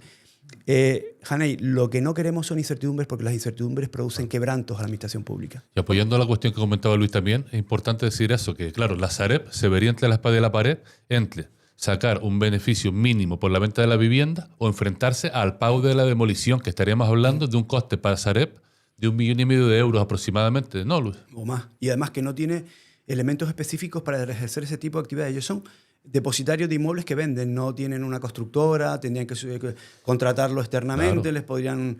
O sea, es un disparate. Además de que la Haney. Sareb ya ha anunciado que entrará en disolución aproximadamente en 2027. Sí, han iniciado ya su procedimiento de liquidación. Exacto. Yo te lo digo, el debate lo lanzaba al principio de todo y es un poco la naturaleza misma de esa entidad, de esa Sareb, que es de participación pública. De aquí a esa disolución habrá que tomar una decisión en las altas esferas de qué es lo que se hace con todos esos bienes, que los pagamos en su día, que los rescatamos Exacto. y que se pongan, esperemos... que se destinen a su uso definitivo, que es el que establece la Claro. Constitución y las leyes. Bien, fíjate, me has dado pie también, otra vez, con lo que van comentando, la intervención pública con otra de las temáticas que quería comentar hoy, que es la subasta en Salinas Golf, ¿no? Hay 3 parcelas en la Ramiterra. costa. Ramiterra, propietaria de Salinas Golf, que llevan concursos de acreedores desde hace al menos un año que yo sepa, y que, bueno, me llamó la atención sobre todo que nos llegó un comunicado, que lo hemos publicado, por supuesto, y ampliamos un poquito la información, está en Fuerteventura Digital, sobre la solicitud. Pedían al Cabildo que interviniera en la subasta para comprar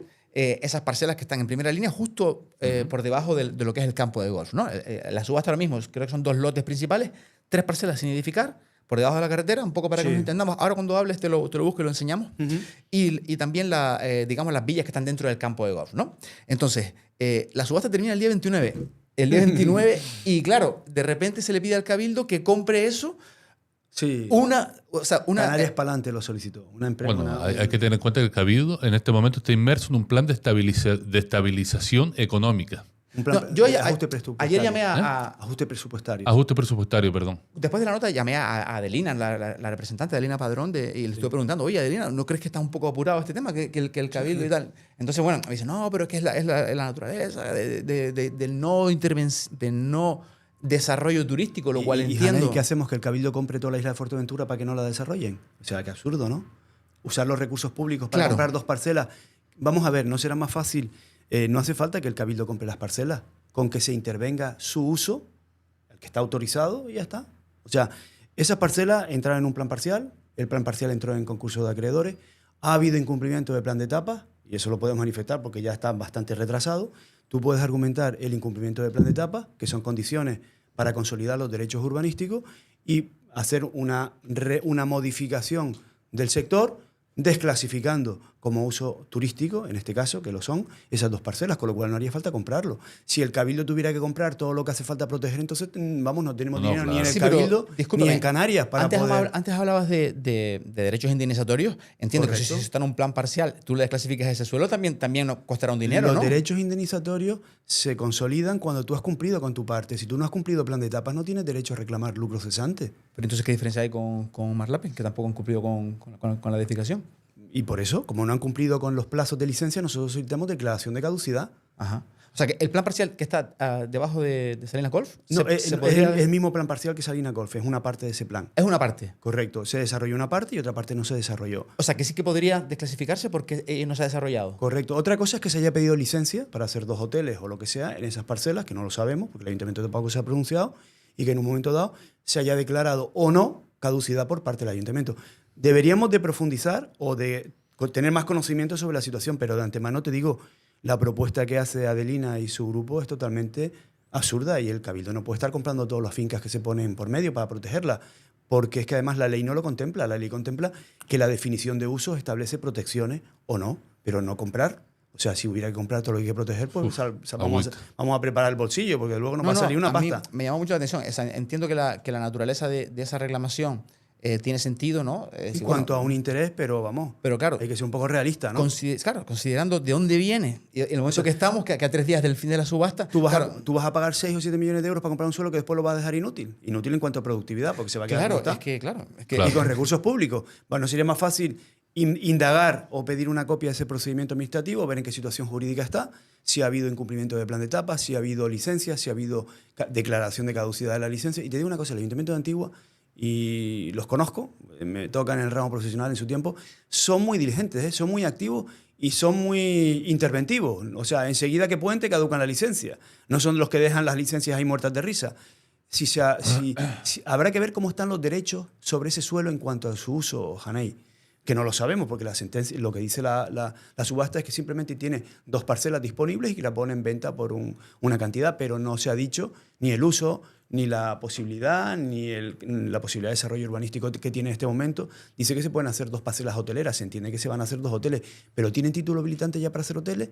¿Se le daría en este momento si lo piden al Ayuntamiento de Antigua porque el Ayuntamiento considera que a lo mejor el plan de etapa está cumplido o incumplido y no habría lugar a que se desarrollara? Cabe la opción de que esto sea una estrategia de marketing, porque, Puede es que ser. porque Puede serlo perfectamente. lo he visto hasta que sale en Turinews, que está Sí. muy conectado con este tipo de cosas. Pues, Yo soy más efectista que festivo. Un diario evidentemente. digital que decía, según los inversores, que no identificaba, Sí. decía, Sí. perdón que me ría, según los inversores es la pieza de suelo más codiciada de Fuerteventura y tal. Entonces, Sí. era como que... Vamos a ver, no estaba- habrá, sí, se ve que... De todas formas te digo una cuestión, y ahí es un tema que tenemos que tener muy en cuenta. Es verdad que todos estamos de acuerdo, y en eso creo que compartimos con Adelina y con el resto de prácticamente la mayoría de la ciudadanía de Fuerteventura.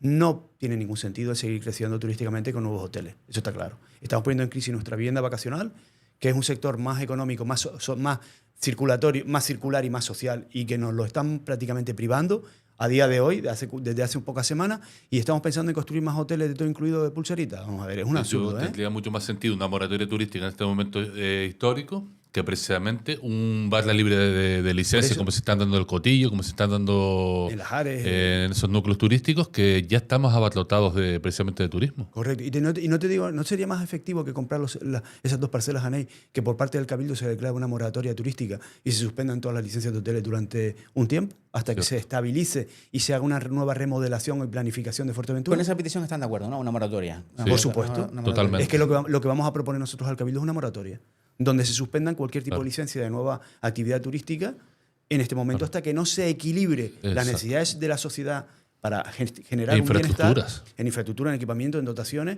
y en Claro, servicios. lo que no se Y pueden dar después son podemos- mensajes de sostenibilidad, por un lado, y precisamente por el otro, seguir repartiendo licencia y licencia. En Corralejo más de 3.000 camas turísticas nuevas para este año o el siguiente. En No. Cotillo hemos visto 4 manzanas seguidas de hoteles y apartamentos. Cuando el Cotillo todo el mundo sabe que llegamos a agosto y las infraestructuras están tan tocadas, tan sobrepasadas, que no tenemos agua en los grifos. Eso no es sostenibilidad, eso no es progreso. Todo lo contrario. Eso es una ruina. Y te digo, Corralejo, la Oliva, ¿qué me dices de Casillas de Costa? ¿Qué me dices de la nueva ampliación de la atalaya de Tamaragua? La ¿Esas Rosa- viviendas son para resolver el problema de los el vecinos? disparate ¿O son de- para inversiones El extranjeras? disparate de la Rosa del Agua. O sea, Sí, Rosa del Lago. Los Del Rosa Lago, perdón. O sea, estamos... Perdón. Si tenemos un problema, Janey, y es un problema social, y todos somos conscientes de ello, en este momento no podemos seguir creciendo porque no tenemos un rumbo, no tenemos un control, no tenemos un timón para ese crecimiento. No hay un plan, una planificación que la hay, pero que no está adaptada. Es de 2001, hace 24 años, ya casi 25 a partir de un par de meses. Y no deberíamos tomar ninguna decisión estructural de cara al futuro sin tener una nueva planificación, Claro. digamos, que esté consensuada y que esté habilitada y adaptada. De hecho, por ejemplo, en el caso del Cotillo, esas 4 manzanas que están construyendo a ritmo de vértigo, pues imposibilitan al pueblo del Cotillo el tener en un futuro una avenida marítima más que necesaria para que ese turismo tenga unos espacios de calidad y la vecindad también tenga sus zonas verdes, parques y demás por esa zona. Un disparate. Hemos perdido la vista directa al mar. Para ver el mar por la playa de la Concha y el Bañadero, o vas a pie y pisas la arena, o tú no ves la playa. O vas en barco. Eso es una pérdida de calidad de vida tremenda para todos. Es una falta de ordenación de cara al futuro bestial. Lo que nosotros planteamos en este momento es, señores, vamos a parar la máquina, vamos a hacer una retrospección, vamos a plantear, a dialogar, a discutir, a lo que haga falta para promocionar una nueva ordenación con planificación de cara al futuro, y entonces desarrollaremos cuando tengamos esa planificación y dentro de unos programas preestablecidos en el que se garantice el beneficio social de cualquier intervención. El interés público es previo a cualquier intervención sobre el territorio en grandes cantidades de suelo O sea, para hacerte una vivienda no, porque estás en suelo urbano y ya tienes ese derecho consolidado. Pero cuando vas a recalificar suelo, el interés público tiene que ser patente. Y eso genera esa seguridad jurídica a través de la planificación, no porque viene un inversor con 200 millones y una oportunidad para Fuerteventura, que oportunidad para hacerse el rico, y para no seguir destrozando nuestro territorio. Eso no es ninguna oportunidad. Y mamotletos a 20 años, que de eso ya tenemos de sobra. Tenemos esqueletos de edificaciones por todos lados. Nosotros proponemos abiertamente, y vamos a hacer un escrito al Cabildo, vamos incluso a solicitar la participación ciudadana, si nos la dan, porque ya hace mucho tiempo que no nos la conceden, porque no quieren escucharnos en público, el tema de iniciar procedimiento de la declaración de una moratoria turística que venga acompañada, si es posible, habrá que ver el marco jurídico, para que los residentes, para que gente no residente no pueda seguir comprando viviendas al ritmo que se está comprando en Fuerteventura. ¿Por qué? Porque eso sí que también genera, digamos, un problema de capacidad de carga y después de la gestión de los recursos. O sea, es verdad que suena muy complicado jurídicamente, porque estamos en la Unión Europea y tenemos un marco jurídico como tenemos. Pero se ha hecho. Pero algo tendremos que hacer. Se hizo hace 20 años. Sí. No, y que lo podemos hacer a lo mejor a través de la cuestión contributiva. Si tú eres español y acreditas que eres español, pues pagas unos impuestos cuando compras una propiedad. Pero si tú no eres español, pues multiplica. Yo me refiero a la moratoria. La cuestión de limitar la vivienda. A ver, estoy La pendiente- compra de vivienda a extranjeros, ¿eh? No la vivienda. La vivienda hay que hacer. La compra Pero para de la gente de aquí. a extranjeros, pero extranjeros tendrá que ser de fuera de la Unión Europea. A un comunitario no se lo podrás prohibir, o si crees que es posible. Pero si el problema que tenemos lo tenemos con los comunitarios. Claro, René. pero tenemos el mismo derecho. Es decir, a ti nadie te puede decir que no vayas a A Hamburgo y Hamburgo compres una y vivienda. compres una casa, claro. Habría que trabajar, evidentemente, en una cuestión de cesionibilidad. Correcto. Puesto que, Porque puesto que somos un Canarias territorio son islas. limitado, somos- Exacto. somos- Que fíjate que por primera vez, es decir, la cuestión de la sostenibilidad, del no crecimiento desmesurado que nos ha llevado hasta donde estamos, es una reivindicación histórica de los colectivos ambientales Total. de los cuales estamos. Correcto. Y la novedad, diría yo, a día de hoy, es que está también el discurso político. Es decir, ahora mismo Sí. los políticos Sí. hablan también, Sí, incluso sí. desde el gobierno de Canarias, Hablan, Sí. pero no actúan. De limitar la compra de viviendas por parte de gente no hablan residente. de eso y están con temas de reto demográfico, están en el Parlamento todos los días. Cualquier persona que le preguntes por la calle ya no compra porque ha entendido que no ha funcionado el discurso del desarrollo, de las Exacto. oportunidades de El progreso empleo, malentendido. el progreso y demás, ya eso no se la cuelas a nadie. Es decir, no hay nadie que crea que aparece un inversor que te diga que te va a poner un hotel de 3.000 camas en Jarugo y todo el mundo aplauda. Eso Claro. no se lo cree ya nadie, ¿no? Absolutamente Entonces, nadie. pero claro, al mismo tiempo, cuando hablabas de crecimiento, fíjate tú, yo hago mis propios análisis también, porque me interesa mucho el tema del urbanismo y del desarrollo por mi profesión. Lo he mirado, no soy ningún experto, obviamente, ¿sabes? Pero bueno, he mirado bastante. Y si te fijas, o sea, realmente en los últimos años, díganme ustedes, ¿cuáles son los últimos, casi te diría 20 años, los últimos grandes planes parciales que se hacían el otro día? Yo creo que el último fue, si no me equivoco, que ahora está cerrado. Y ha demostrado su inviabilidad de hacer en mitad de la nada, que es Origomare, ¿no? Correcto. Que fue en el Wow. 2003. Y fíjate que ahora han aparecido, pues bueno, un poquito por aquí, un poquito por allá, que es Rosa del Lago. El ¿no? Que Origo de Mare re- precisamente va a acabar en manos extranjeras, probablemente fondos buitres. Claro. Y ahora aparece de repente Rosa del Lago, que es un plan Sí. parcial, pero que también, que es a donde yo quería llegar. Son También temas, antiguo. Son antiguos. Es decir, la gente no se da cuenta, y esto me lleva también a la reflexión que hacía con la reclamación de Fuerteventura tiene un límite, la cantidad de suelo clasificado como urbanizable que tenemos en Fuerteventura, y es un montón. Y eso Sí. es realmente Y una que no se ha amenaza. desarrollado. Porque sinceramente, aunque a mí me fastidie y que en mitad del cotillo te construyan todas esas viviendas que están haciendo, a mí no me gusta. Yo lo tengo que decir, ¿sabes? A mí Porque, tampoco. pero- Está Nadie. perdiendo la esencia Yo creo total que del nadie. pueblo. pero, a nadie. estás en una zona urbana, quiero decir que... Yo, que a mi nivel- familia procede de ahí, Janey. Yo tengo ahí un, Quiero decir un que sótano, a lo un mejor solar. tenemos que y yo- dirigir el tiro a donde hay que dirigirlo. a mí ¿sabes? económicamente ese crecimiento me favorece de sobremanera. ¿Por qué? Porque tengo propiedades ahí en mi familia. Pero yo no lo quiero. ¿Por qué? Porque se perdería la esencia del cotillo. Para mí el cotillo, si se convierte en Corralejo, pierde todo su valor, pierde todo su encanto, pierde la calidad de vida que precisamente Claro, es, Óscar, es lo que pero le otorga ese valor. volvemos al debate inicial. ¿Cómo tiras la línea entre el gran propietario y el pequeño propietario? Si tú tienes un solar en el cotillo construible, seguro que te quieres hacer una casa. Todo el mundo quiere tener una casa en el cotillo. Pues yo te digo, no, Óscar, no te haces la casa porque somos muchos ya. Entonces, Ya. La tengo y te invito a paella un día. pero tú, No, pero tú puedes. me entiendes lo que estoy diciendo. Una O cosa sea, es que tú recalifiques suelo, consumas suelo para hacer más vivienda, otra cosa es que sean solares dentro del núcleo que no se han desarrollado.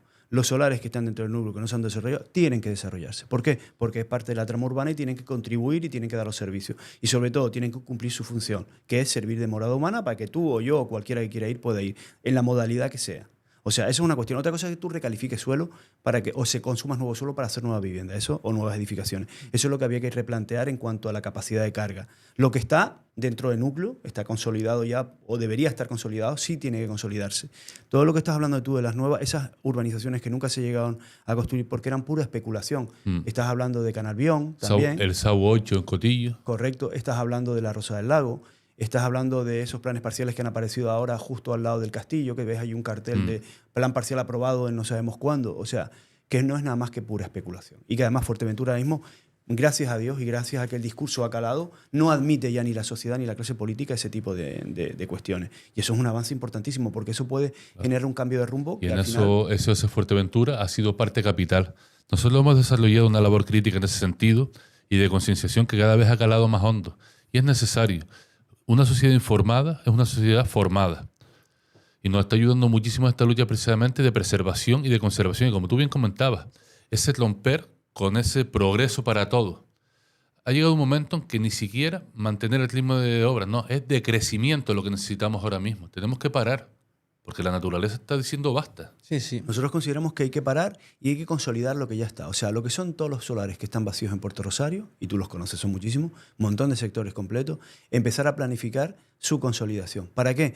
Porque independientemente que haya mucha vivienda vacía, y volvemos para atrás, y que haya que darle seguridad jurídica para que se ponga en el mercado, también hay que construir vivienda. Y allí nosotros planteamos la figura de la cooperativa.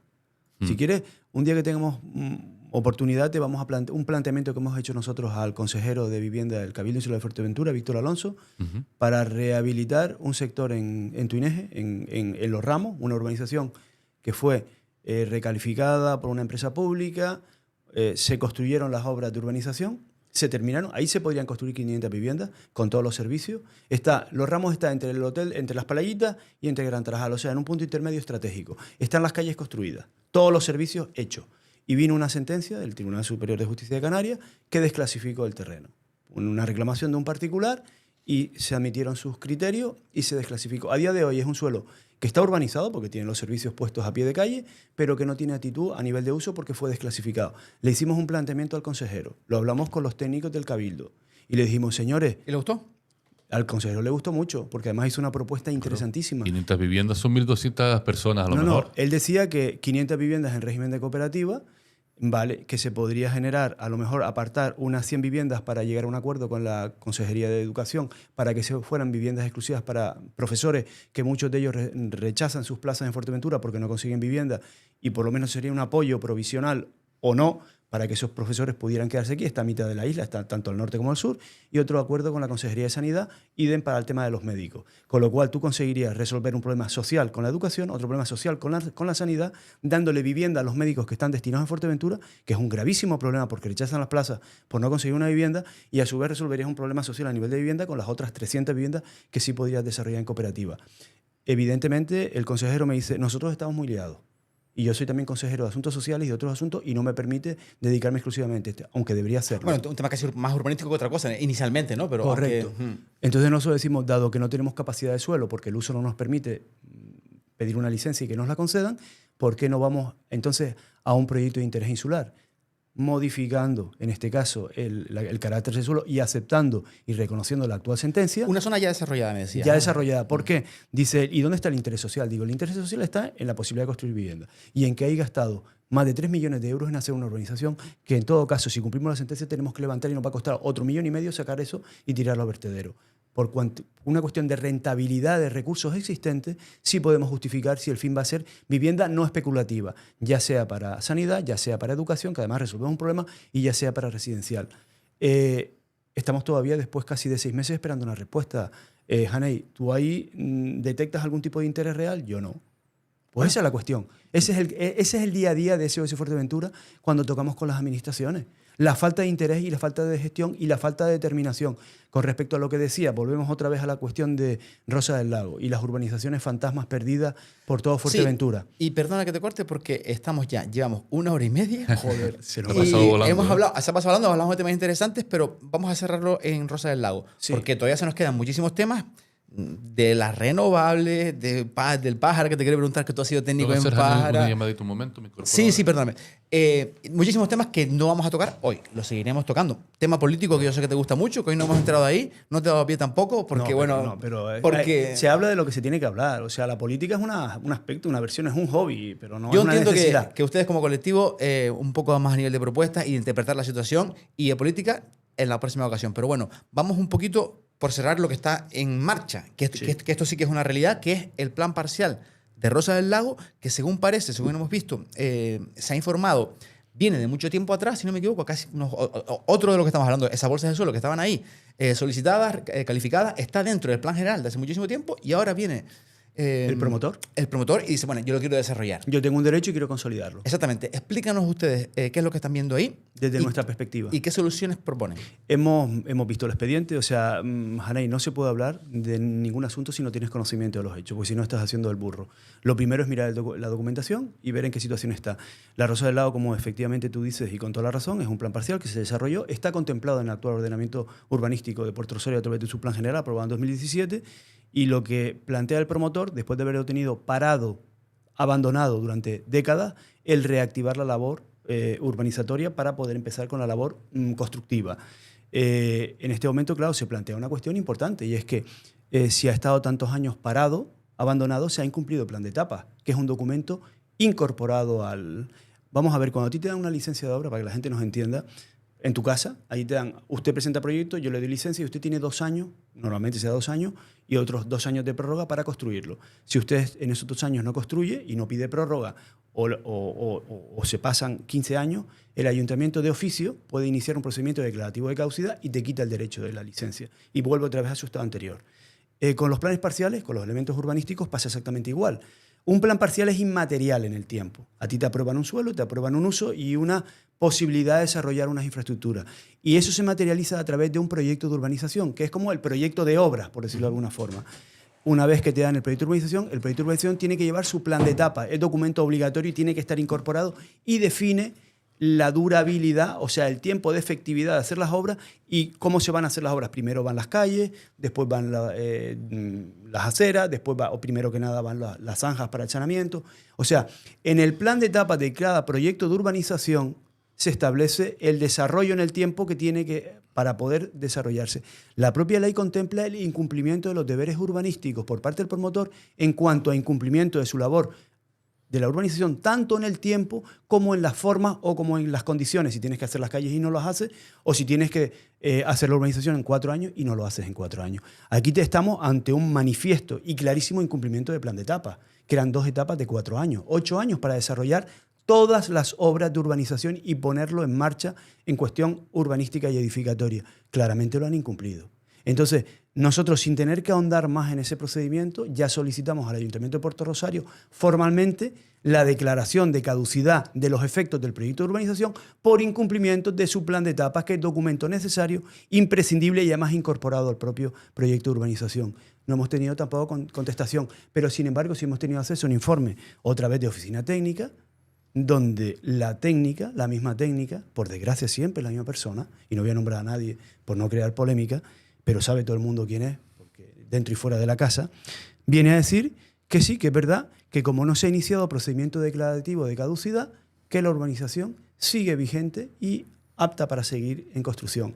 Y no ha tenido en consideración esta técnica, lo pregunto yo aquí desde los micrófonos, que hay un plan de etapas, que el plan de etapas determina la capacidad y el tiempo previsible de desarrollo de esas obras y que está incumplido a día de hoy, con lo cual el informe de oficina técnica siempre tendría que haber hecho constancia con respecto al cumplimiento o no de plan de etapas. Y sin embargo, obvia totalmente el asunto y dice que por el resto de los asuntos, que es verdad que ha estado parado, pero que bueno, como no se ha declarado caducidad, que puede continuar. Te quiero hacer una pregunta al respecto. Cuando hablas de ese plan de etapas que empieza a contar el tiempo de ejecución o no, voy a intentar explicarlo de manera más llana. Estamos hablando de una licencia que se inicia, digamos, en 2006, me comentas, ¿no? En el 2006. Pero claro, ese plan parcial está incluido en el plan general aprobado de 2017. Correcto. 2017, ¿y en vigor en qué año exactamente, Luis, el plan parcial de Puerto? El de este... ¿El actual? El 2017. 2017, es decir, hace 7 años. Correcto. Con lo cual, esa cuenta que tú haces del plan de etapas, ¿te refieres a la licencia inicial o porque lo pregunto? El plan de etapas es el que, documento del proyecto de urbanización y afecta al proyecto de urbanización. Quiero decir, quizás el plan general le haya dado, renovado esa vigencia, ¿o no? Porque el plan general establece condiciones de aptitud para desarrollo, no desarrollo directo e inmediato. Vamos a ver. El plan general te da una capacidad de uso y una aptitud para tú desarrollar. Tú desarrollas a través del proyecto de urbanización, que es tú haces las calles con el proyecto, no con el plan general. El plan general te permite, te da el paraguas jurídico y urbanístico para que tú desarrolles la urbanización. Pero el desarrollo efectivo, lo que son hacer las calles, las aceras, poner el saneamiento y todo este tipo de cuestiones, se gestiona a través del proyecto de urbanización, que es el verdadero proyecto de obra, que es el que puede entrar en caducidad o no. El plan parcial y el plan general, el planeamiento en Canarias nunca prescribe, salvo que se apruebe un nuevo documento que lo sustituye. En el planeamiento no hay que prescripción, hay sustitución. Tú tienes un plan general y está vigente el tiempo que tarde en hacer uno nuevo y aprobarlo, que deroga al anterior. Pero no tiene 6 años de vigencia y nos quedamos en un limbo urbanístico que no sabemos lo que va a pasar. ¿Qué hace el plan general de Puerto Tercero? Le da la aptitud al suelo, le otorga al suelo ese derecho a ser desarrollado urbanísticamente. ¿Pero cómo se desarrolla urbanísticamente? A través de su plan parcial, que es su ordenación pormenorizada, porque la ordenación del plan general es generalizada. Aquí se concretan los parámetros urbanísticos y el proyecto de urbanización, que es el último escalafón en la cadena, es el que desarrolla, el que prevé, el que contempla y el que gestiona el desarrollo de las obras de urbanización. El incumplimiento del plan de etapas solamente puede afectar a la ejecución de las obras, no a la aptitud o a las condiciones del suelo. Tú puedes tener el suelo perfectamente calificado como suelo, en este caso, vamos a ver, se daría el caso. El plan de etapas está caducado, está vencido. Como tú tienes aptitud de suelo, tú declaras la caducidad del actual proyecto de urbanización y presentas mañana uno nuevo. Y estaríamos en la discusión de darte licencia o no de nuevo. Pero el actual está caducado. Claro. Con lo cual este no te sirve. ¿Me permite hacer una pregunta, Luis, Haney? No, yo voy a hacer preguntas también, pero venga. Nah, es una porque tengo una duda. Yo evidentemente soy pedagogo, no soy experto en urbanismo, ni mucho menos. Luis, ¿es sostenible hacer ese tipo de diseminados? ¿O lo lógico en urbanismo es precisamente aumentar las zonas ya urbanizadas? Correcto, por tema de proximidad. Bueno, yo creo que eso está de acuerdo con eso, ¿no? Por No, optimizar sí. los servicios y por, digamos, ampliar lo existente, porque ahí tendrías que hacer todas las unidades nuevas. Incluso un coste medioambiental, ¿verdad? Correcto. No. Claro, no, yo te quería preguntar por el proyecto en concreto, porque si has tenido un poquito acceso a cómo se está tramitando, a mí me llamó la atención que, por ejemplo, sé que un partido político que fue Drago Sí. llamó la atención sobre ese tema y habló y creó mucho ruido y habló de Excelente, los campos de golf y demás. Y claro, es verdad que ese proyecto en un principio tenía la zona residencial, comercial, turística y campos de golf. El campo de golf quedó descartado. Es lo que iba a decir. Si estamos hablando de un plan de etapas que incluye ese campo de golf y después... Como el elemento estructurante y lo quitas, pues quitas todo el sentido. Claro, Exacto. pero entonces, ¿qué es lo que ha cambiado?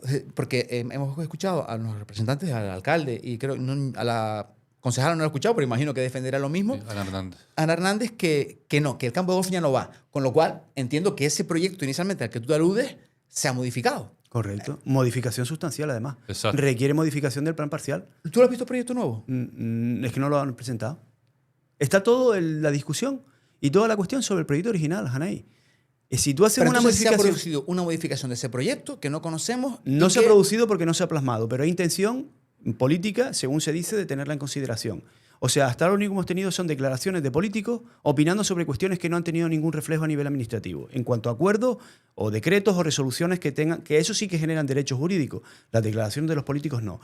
Cuando te dice el alcalde no se va a desarrollar el plan parcial, el campo de golf dentro del plan parcial, y el campo de golf en ese momento era elemento estructurante, que es una modificación sustancial de ese plan parcial, tienes que hacer una modificación y tramitarla, exponerla al público, presentar los documentos ambientales y aprobarla en Pues procedimiento entonces, ordinario. A lo mejor entonces ahí sí que tienes una vía.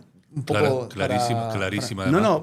¿No? una vía, pero la vía primaria, es decir, al haber incumplimiento de plan de etapa, directamente solicitamos declaración de caducidad para que no sigan haciendo más obras, porque después da derecho a reclamaciones por consentimiento expreso a través de resolución o por consentimiento tácito, permitiéndolo como administración y no actuando, teniendo obligación de hacerlo.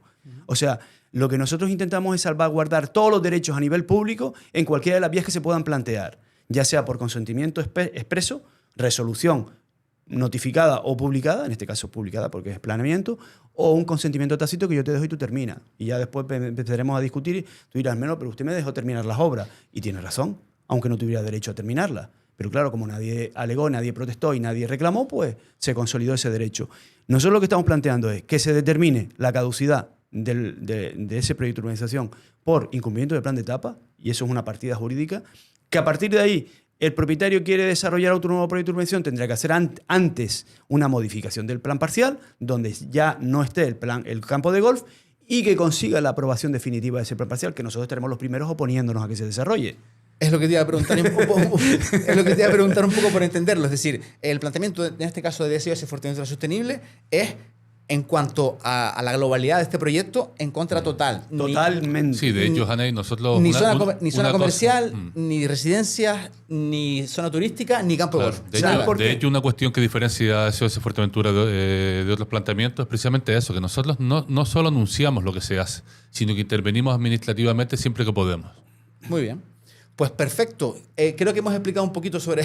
Nuestra versión de los hechos, ¿no? Sí, la versión de ustedes de los hechos, y yo también las cuestiono porque es mi deber. Y muy bien hecho. Y además te agradecemos y felicitamos muchísimo, sí. Porque en cierta forma tú le das, digamos, la visión coloquial que a lo mejor, digamos, afecta, digamos, porque nosotros lo vemos desde nuestra perspectiva. Digamos, una protección muchas veces a lo mejor a ultranza del territorio, visto lo que, ¿sabes? La falta de control. Pero es verdad que después el transmitir esa información al resto de la ciudadanía, igual nosotros somos demasiado técnicos o lo tenemos tan en la cabeza que para nosotros es tan evidente que es obvio. Sí, bueno, yo siempre en este programa, si no se lo han visto alguna vez, mi idea es que si hay alguien ahí delante que se entere de lo que estamos hablando, porque muchas veces, incluso con los políticos, hablamos sobre cosas que ya damos por hechas y que muchas veces el público no entiende, ¿no? Entonces, bueno, en este caso concreto, y también los antecedentes, porque muchas veces cuando hablas de una cosa urbanística, pues tiene una historia detrás. Sí, sin contexto no hay información que a veces vale válida. la pena sacar. Y bueno, yo eso es lo que intento. Sí. Y bueno, espero que hayamos funcionado. Es verdad que a veces nos enredamos y hemos hablado de poquitas cosas, ¿no? Sí. Mira, una cuestión con respecto al tema de la Rosa del Lago. Te lo digo como técnico exclusivamente, considero, y eso es un mensaje a la ciudadanía, que en este momento, dada la situación jurídica y urbanística de ese procedimiento, es un procedimiento como otro cualquiera, está en una situación tan precaria por tan diversos aspectos y tan diversas cuestiones, que es muy poco probable que se haga. Pero así y todo, creo que es conveniente y que es necesario que por parte de la sociedad civil, ya sea la sociedad o ya sea sus asociaciones, como pueda ser SOS Fuerteventura, o Drago, o Canarias, ahora Canarias, o quien sea, el establecer, digamos, un frente común. ¿Por qué? Porque crea opinión pública, Haney, y la opinión pública es la que al final determina lo que se hace y lo que no se hace. Eso paralizó el Greenland y es capaz de paralizar cualquier disparate que se pretenda. Completamente de acuerdo, y además me arrobo también la parte que nos corresponde a los medios de comunicación, de estar también... la primera radio que nos recogió fue tuya cuando trabajabas para la COPE. Ah, fíjate, ¿te recuerdas? Sí. Si no lo ves, no lo crees. ¿Recuerdas? Sí. No, está claro que nosotros también tenemos una labor de vigilancia. Creo que los colectivos la tienen que ejercer y por eso están ustedes aquí. Sé que hay cuestiones políticas en medio que hablaremos otro día. A mí, sinceramente, no me interesa mucho. A mí me interesa más explicar más la parte de las propuestas, de entender lo que está ocurriendo y de que la gente pueda hacerse su propia idea de cómo quiere que nos gobiernen y demás. Entonces, eso es la verdadera opinión pública. El criterio a través de argumentos y de datos, y que cada uno tome la postura que considere oportuna y que quiera defender. Pero esas defensas a ciegas de proyectos o de movimientos porque interesan, porque es progreso o porque no interesan, si no lo acreditas y no lo documentas, no tiene realmente ningún sentido. Lo que se está diciendo con la subasta, no tenemos el expediente, no hemos tenido acceso a ello. Hay matices que pueden cambiar radicalmente la situación. Evidentemente, si hubiera tenido licencia lo habrían dicho en la subasta, porque es un derecho ya, digamos, que aumentaría el valor. Es un dato que claro, a lo mejor yo no me doy cuenta, pero no se ha dicho eso. Claro. Pero yo entiendo que si no ha habido, digamos, consolidación hasta este momento de ese derecho, el ayuntamiento podría iniciar procedimiento declarativo de caducidad y revocar cualquier posible actuación. Y preservaría, de hecho, digamos, ese territorio. Después, cuando se haga una modificación del plan general, en este caso se podría incorporar ya como una zona de protección del medio o como una zona con otro sentido, que podría ser un equipamiento, por ejemplo, manteniendo sus valores medioambientales, puede ser un equipamiento también. O sea, es cuestión de uso y es cuestión de ordenación y es cuestión de implicación de las administraciones públicas en preservar. Genial, pues creo que podemos estar de acuerdo con eso. Esto ha sido nuestro programa de hoy con SOS Fuerteventura Sostenible. Óscar Hernández, muchas gracias. Muchísimas gracias por invitarnos. Luis del Pozo, gracias a ti. ¿Qué voy a decir? Muchísimas gracias, Anay, por darnos voz y por permitirnos este ratito tan agradable, un poco largo, de hablar de temas que consideramos que son importantes hablarlo. Y seguiremos hablando de ellos. A ustedes, como este programa se nos ha ido un poquito de madre, vamos a dejarle, como siempre, lo estamos intentando, el listado de los temas que hemos tocado por orden, sobre todo en nuestro canal de YouTube y también en las redes sociales, un poco enumerarlos para que también puedan, si les interesa más un tema u otro, acceder a ellos directamente, porque se ve que escuchar un programa de 1 hora y media a lo mejor no le gusta a mucha gente, aunque es verdad que hay veces que me dicen que se escucha entero. Así que bueno, muchísimas gracias por haber estado ahí. Esto ha sido el programa de hoy en Fuerteventura Digital y nos veremos como siempre en el siguiente.